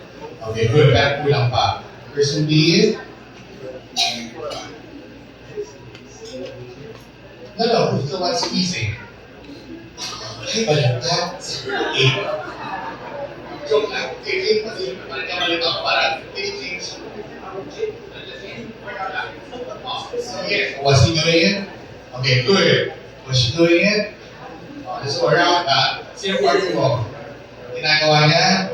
Very good. Was he doing it? Yes. Was he doing it? Okay. Sino? Sumunod lang. Sinong person please? Sinong partner ang hindi na-expand? Be honest. Okay lang, pero meron naman. Okay, so practice lang. Okay. So, wait. So sabi ni Chris, no? Sabi ni Chris, binang effort. There is some truth to that, ha? Because a lot of this is really intention. Kailangan sa tiyain. Alam ko bago sa inyo to. So kailangan sa tiyain talaga. You have to focus on it and really think about it. Yeah. In a way, may effort ka. May intention. Let's change roles. This time, person B will be the singer and, the breather. Person A will be the squeezer. Yes? Same vocalist. 3, 2, 1, inhale, expand, and exhale, inhale, expand. Exhale, inhale, expand. Exhale, inhale, expand. Exhale, inhale, expand. Exhale, inhale, expand. Okay, very good. Sumbong time. Sinong partner, sa A lang sasagot ha? Sinong partner ang malakas? Raise your hands, please. Yes, very good. Malakas na. Very good. Dalawa lang. Sinong partner yung... Okay, 50-50 meron naman. Sige. Yes. Okay naman. Siya? Wala? Wala talaga yung honest daw. Sino namang partner meron, pero parang may meron, pero konti lang. Wala? Siya. Sino yung wala talaga? Wala naman. Sir! Yes, sir. Sorry, what? Okay, good question. The expansion, is 360 degrees. 360 degrees. So it's all around. Yes, right? Because when your lungs expand, it's 360 degrees, right? It's not just the front, just the side. It's also the back. Okay, that's why I mentioned also that, listen ha. Listen po. So we explained the front expansion, right? It's the diaphragm contracting, pushing out the gastrointestinal organs. We explained the side expansion. It's the expanding lungs, and then the ribs are raising. So if you feel the side, they don't expand like this. It's not sideways. It's actually parang pataas. Yes, you experience it. And then the back. The back naman nag-expand, partly because, I told you, di ba? Yung lungs, the lungs extend lower in the back. So you should feel also an expansion in the back, right? Now, for people who are not used to this yet, in my experience, the back is the hardest to feel, or it's the hardest to engage. Parang you have to get used to it. You have to practice it talaga. So pati ako, when I was an undergrad, when I heard this from this lady, parang hindi ko rin makuha yung likod. It took me some years to really practice it, right? But it does happen. Anyway, my point is, so for now, you can, for now, especially with your students, you can focus on the front and the sides. Because that's the more, parang, that's the more tangible one at the moment. Yun yung mas mararamdaman natin. Pero, pag-advance na kayo, or if, yeah, or if you have students who are advanced, yes, then you can ask them to engage the back. Yes, go.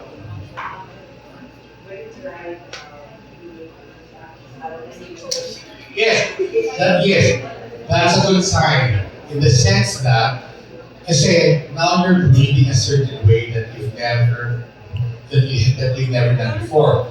So it's a good indicator that you're breathing, you're applying what you're learning. It's not the usual thing that you're doing. So yes, kung nahilo kayo, that's good. Now, kung feeling na mapagod kayo dito sa katawan, that's also good. That means you're using muscles that you were not using before, consciously.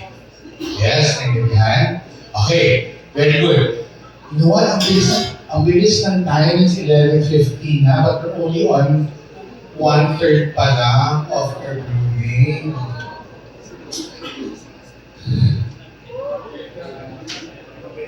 I'm thinking lang, do you think this is important to you?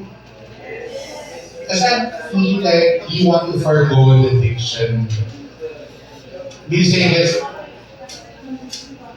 O, sige, straight by ear na lang. Sige, basahan ko ng tapos tayo dito ha. Okay, ano pa nga po? Wow. Paano yung, kasi we're not yet done eh. It's 11:15 na. Di ba dapat, 11:15 lang tayo?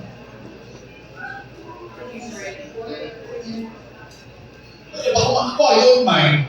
Pero sila matututo sila. Working natin sa you. Okay lang sa akin. Okay lang sa inyo. Sige. Tuloy lang. Okay lang. So kahit ko lang yung working natin, parang, sige. Okay lang. I don't mind, pero kayo, pag magutom kayo. Okay, sige. Very good. Okay, now let's apply. Okay, so we know how to breathe na ha. We know how to breathe. Let's go back to our let every piece on earth. Okay, so alam niyo yung song, di ba? What I want you to do now is let's go back to let every piece on earth. Okay, this time, when you take a breath, every time you take a breath, it's with this mind-muscle connection. You understand? So hindi lang basta-basta take a breath. Really use the technique that we were taught. So we can say, feel the expansion when you breathe. Naintindihan po guys? So I suggest ko for now, please put your parang resistors.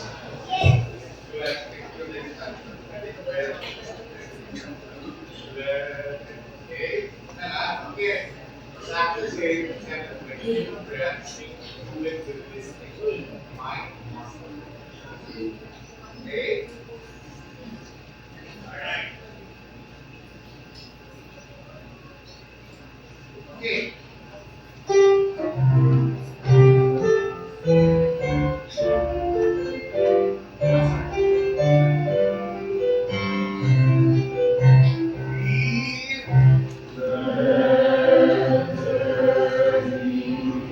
Soul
Yes, I don't know what you think.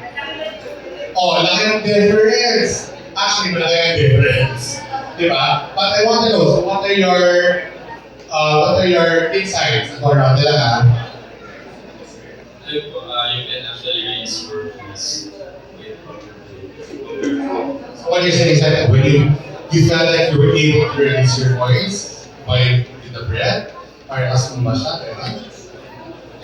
mas comfortable siya. Comfortable siya. Okay, how you? So you were able to sing the full phrase? Wow, just with that inhalation, very good. It wasn't difficult to finish the whole phrase. So you can last the next mark. Wait lang, yung totoong sagot na wag charot-charot answer. So wag yung tamang sagot. Again, the best way I can help you is if you're honest. Right? Not that ba? But I mean, again, if someone will like, tarot naman, okay lang, report it. You decide, you don't have to give me the right answer. What's important is your honest answer. Yeah. I think technically we can explain to the students the correct explanation how the life works. Yes, but my question ko po is, ano nga yung experience mo dito? Sorry, I don't mean to incorrect. It's ano po, because I'm conscious now that the way that we sang it is much better. Yeah. Because of the breathing. What did the breathing do na? Wait, so when I asked, kasi breath is a very general term, di ba? So try to be more specific with when you need better. But what? So you're saying that with the breath, with the conscious breath, that you get a impact in what way? Did you eat correct? We say eat properly.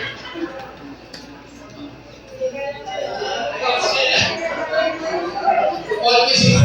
Correct in terms of your nose. I mean to say it, So what did the breath do? Like compared to kanina, were you able to like, your issue was the high notes, di ba? Was it easier to reach the high note? Yes. Boy, so yan yung effect. Oh, thank you. Sige, kayo po. Much better yung Yes, in what way po? naging conscious mo ako sa Yes, we know that, but how did it help nga? How did the breathing help? basta maganda po yung Okay, do you feel like it affected the tones were better? Like your voice was stronger, more stable? yes po. So it helped in that way, right? Kayo po. I was able to sing all the lines with complete high and low notes. Yeah. Easier to sing the notes with that conscious breath. Yes. Oh, one last. Yes, sir. Naging conscious na para-ready mo yung sarili mo sa susunod. Okay, so you felt more prepared to sing succeeding like. Oh, very good. So in general, what was it a parang positive effect of the singing in general? Oh, I think so with all the comments, no? And what did you do? You just made that mind muscle connections of breath. You just became more conscious of the breath. See how simple, what a simple act. Kasi I'm saying nga kasi breathing is so overlooked kasi, diba? Parang everyone does it. But again, if you do it properly with a certain consciousness, it has immediate effects on the singing. Does that make sense? Oh, so one technique lang yan ha. So what is this technique? What is the technique? Mind muscle connection. Yes, mind muscle connection for that to be specific. Again ha, this workshop is all about accuracy. So the first technique is making a mind muscle connection with your diaphragmatic contraction for inhalation. Right? So that's the action technique. That's the how to. Yan yung ginawa natin. Mind muscle connection. Yan yung paraan. Mind muscle connection for for diaphragmatic contraction for inhalation. Yeah? It sounds kind of loose, but it's simple lang, di ba? Yeah? Tama? Yes, question po.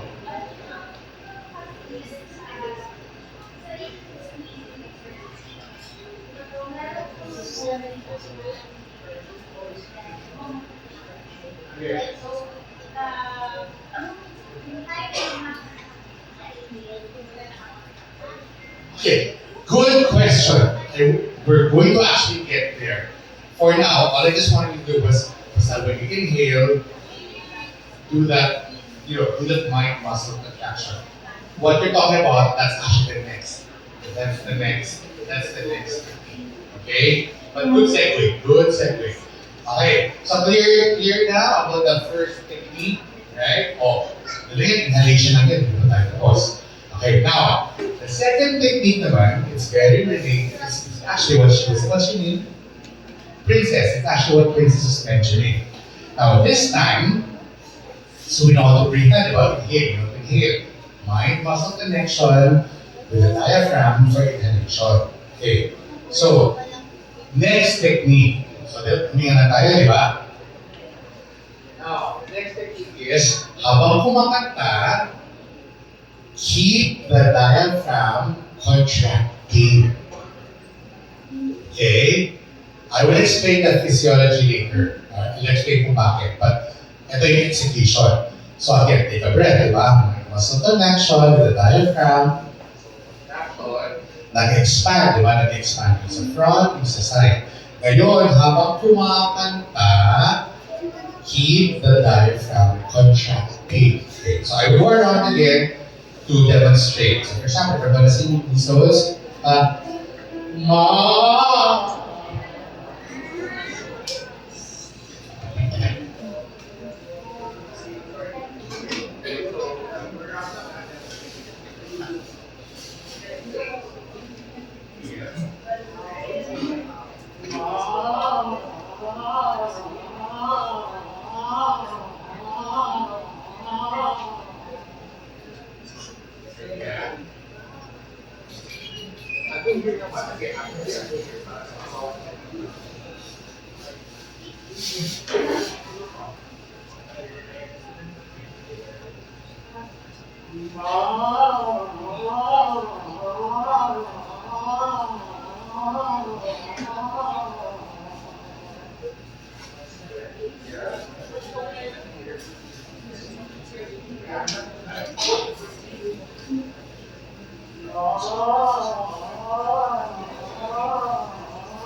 So for those who wait on the Philippines, what's the issue? Yes, in other words, you're trying to squeeze me. Basically, what I was trying to do, I hope you felt, was I was trying to keep my diaphragm contracting, right? So again, yung manifestation on is the expansion. I'm trying to keep the expansion. Does that make sense? I hope you all felt it. Okay, so let's go stand up again. Let's go to our partners again. Okay, so again, person A, person B, sige. Person A will be the singer, person B will be the squeezer. Yes? So we'll just vocalize on, we'll try 4, no? Yeah, that pitch. Let's try 4. Okay, so again, the idea is first they inhale, mind muscle connection. So you should feel the expansion. When you start singing, don't drop the expansion. Keep expanding, keep the diaphragm contracting, right? So yung partner nyo, provide ng resistance para labanan nyo. Di ba? Para mag-expand kayo. Naintindihan? Okay, sige. 4 lang ha.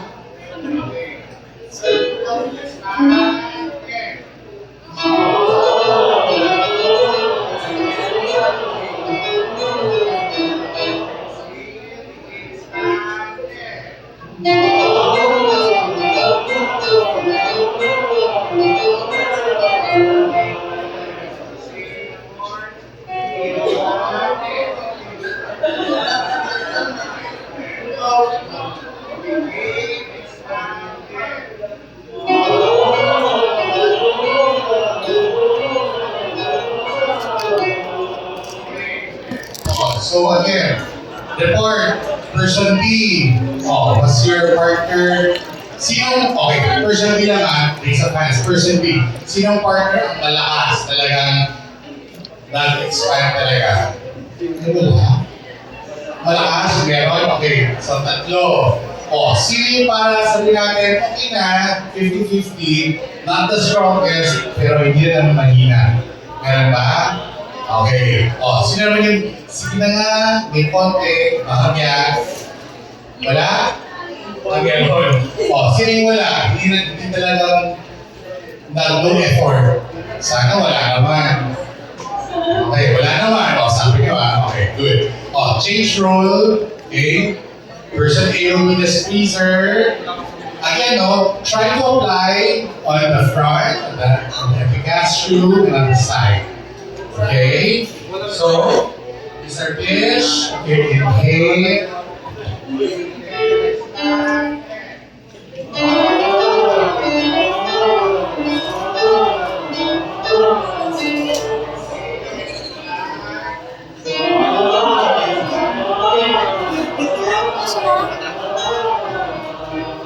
Maybe higher.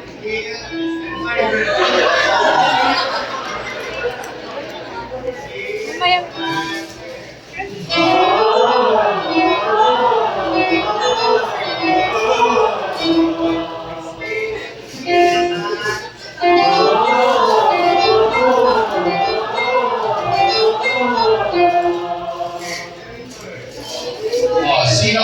Person the game of Wonder Rings ha, sinong partner yung malakas? Talagang, wow, dami. Very good.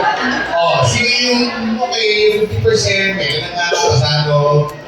Meron chocolate. Very good. O, sino na may effort kahit na paano? Okay. O, sino wala? Walang effort. Subong. Okay, very good. Now let's apply. Let's apply now. Let's go back to the song. This time, we'll sing it. Of course, we take a breath, right? Mind-muscle connection. And then, when you start singing the song, keep the expansion. Right? So keep expanding. Yan yung bagong gagawin natin. So using the two techniques. Okay? And then let's see what happens. Okay? So habang kumakanta, keep expanding lang. Like a ticket. Alright? Okay, let's see.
But did it sound even better than the second one?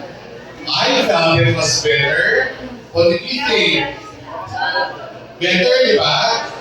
Go around again ha. This side naman, and ask for, sige, po kayo, rest. Sige. So, ano yung experience nyo doing the two techniques of breathing? Ano nangyari sa pagkanta nyo? Paano na-affect yung kanta mo?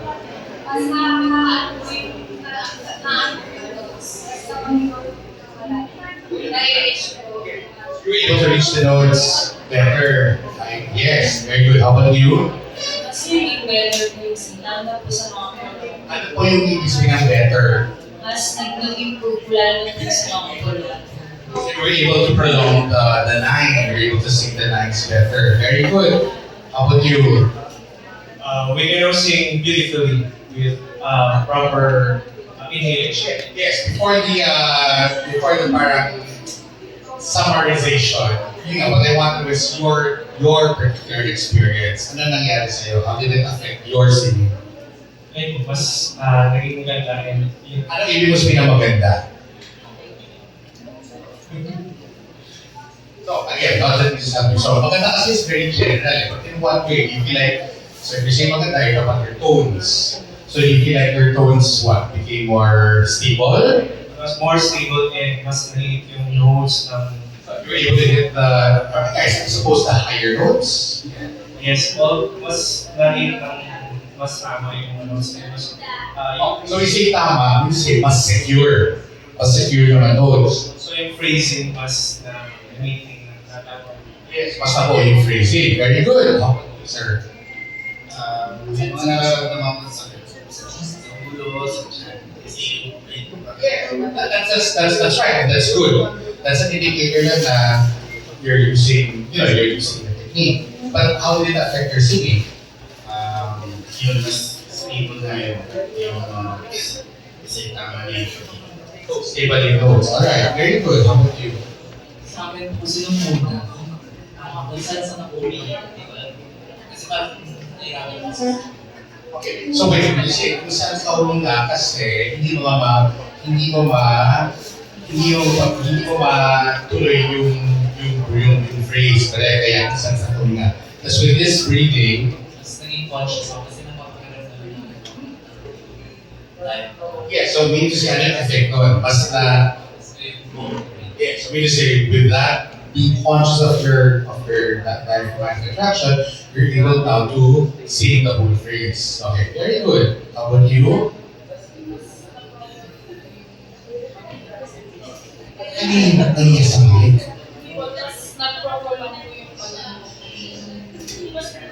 Yes, proper long yung notes. Tama? Okay. Hindi na po naiibig ko, lalo na po yung sa higher notes ko. Okay, so you felt like, yun nga, hindi lang notes, parang the way it opened up your throat. Yes, okay, very good. How about kayo po? hindi na po pinapusan yung Okay. Yes, okay, very good. So what do you think, right? Obviously, gumanda yung pagkanta, di ba? Right? So, what's the consensus? Generally, no? So you found it good again. So using those two techniques, the breathing techniques, right? Mind muscle connection, and then keeping the diaphragm contracted while singing, right? You were able to sing the lines better, right? You say better, you were able to sing the whole phrase, right? So you were able to make the breath last. Not only that, for some of you, it made reaching the high notes easier. It opened the throat for some of you, so hindi ikit masyado. It made the tones more stable, more secure to sing other notes. Is that tama? Right? And then we heard it, you all heard it, right? For some reason, the singing there was more volume. Right? I didn't take to sing louder. Right? So mean to say, parang kusa lang lumakas yung pagkanta with that conscious breath action. Does that make sense? Okay, so are we seeing the benefit now of doing this as singers? Yes? Okay, good. Now, let me explain lang ano yung physiology, bakit natin ginagawa to? Why am I asking you to keep the contraction? Okay, so this is the science, so that you understand better. Okay, diba sabi natin, so the diaphragm is a muscle, all muscles basically contract and relax, right? So in the normal breath cycle, right? The normal breath cycle, sabi din natin, the breathing the diaphragm is voluntary and involuntary. So when you say the normal breath cycle, like we're not thinking about it, it will just contract, relax on its own without thinking about it. So alam na natin na when the diaphragm contracts, di ba? Yan yung reason, the primary source, primary reason, kung bakit tayo nag-inhale. Correct? Now, when the diaphragm relaxes, yes, we are aware that when the diaphragm relaxes, air is expelled, right? Nag-exhale tayo. But my question is, what causes the air exhalation? Kasi the diaphragm relaxation, right? When the diaphragm relaxes, that's a passive. It's passive. Wala siyang force, wala siyang energy na sense kasi nag-relax ka, di ba? So ano talaga yung nagkukos ng paglabas ng hangin?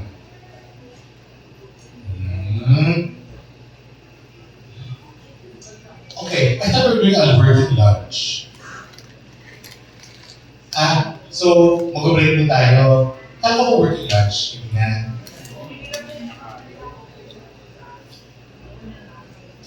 Sige. Alright. Okay, let me just wrap this up. Hindi tayo tapos. Okay. Let me just finish this idea lang. Okay, just give me like 3 minutes. Okay, so, yun nga, ano yung nagkakos ng paglabas ng air? It cannot be yes, the diaphragm elastic is part of it, but it's like, remember, you talked about the forearm with the biceps, when the forearm flexes, it's the biceps that contract, right? But when the biceps relax and the forearm extends, it's not really because of the biceps, diba? It's the triceps. There's a force.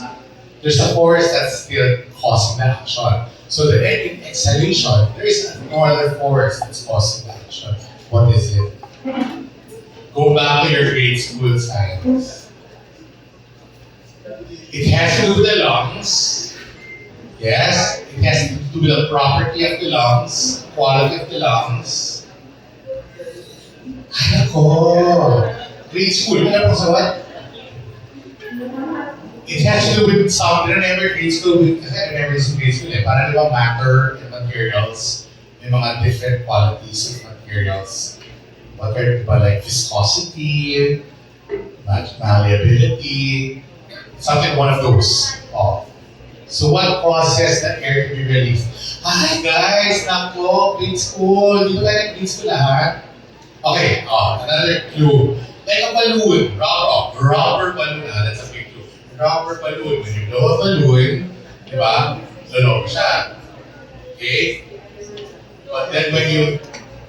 Yes! Very good! Star. Okay, so elasticity. It's the elastic force. You understand? It's the elastic force that makes the air go out, right? Wait, so let's define again. How do we define elasticity? It's a property of materials that, number one, in the presence of an external force, right? That material can change shape in the presence of an external force. Number two, in the absence, this is very important, in the absence of that external force, yes, the material goes back to its original shape. You understand? So, in the case of breathing, no? So the lungs will expand, and what is the external force? Think. Oh. What is the force that causes again the expansion of the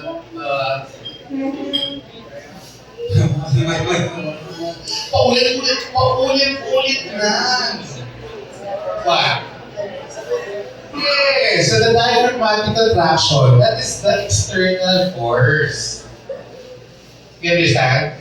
That's the external force that makes the lungs, in the end, no, that makes the lungs expand, right? And then in the absence of that, in the absence of the diaphragmatic contraction, the elastic property takes over. So now it's that elastic force, the recoil, right? It's the recoil that pushes the air out. Naintindihan? Okay. So let's go now. So why now are we asking you, why am I asking you now as a technique to keep the diaphragm contracting while singing? Critical thinking. Let's put everything together. Who wants to explain? So why am I asking you now, or telling you, to keep the diaphragm contracting while you are singing?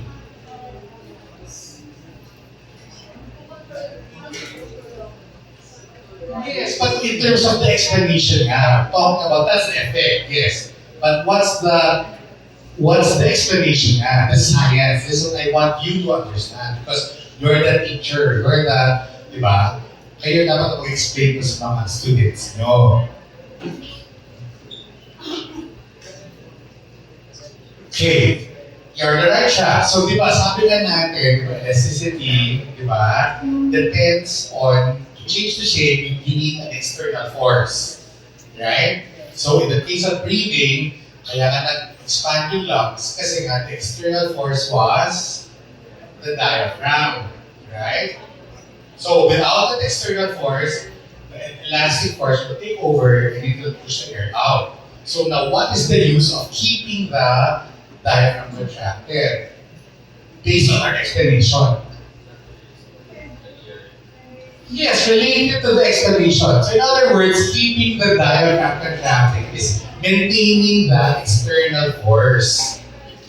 You understand? You're keeping the external force para hindi mag-collapse yung lungs. Does that make sense? Clear ba?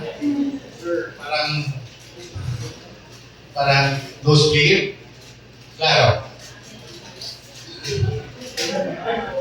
Okay, seryoso, naiintindihan? O baka sa gutom lang kayo, sige na, segue. Okay, wait, is that clear? So you keep the diaphragmatic contraction because siya yung lumalaban sa elastic force. Gets mo? So what happens is, when you keep the diaphragm, you do not stop the breath being released kasi you're singing. When you're singing, you're releasing air. Diba? So it doesn't stop. It doesn't stop the exhalatory process. What it does, it slows it down. Diba? Yes, because nga you're kina-counter niya yung elastic force. Naintindihan? Yes, if you do the expansion, the diaphragmatic contraction, i.e., the expansion, clearly, laterally, oo, parang regulate niya yung paglabas ng hangin. It slows down the rate of air exhalation. Naintindihan? So now, ito yung sinasabi natin na breath management. Yes? Naintindihan? Okay, magtuto na talaga kayo. Sige, sorry, I took more than 3 minutes. Alright, sige. Sige, let's stop na lang here, and then let's have lunch, and then, yeah, we continue. Mamigay ka na. Mamigay ka.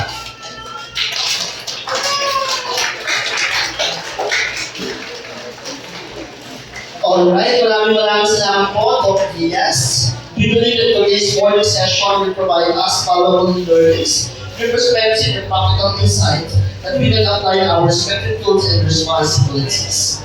Alright, so before tayo kumain, no?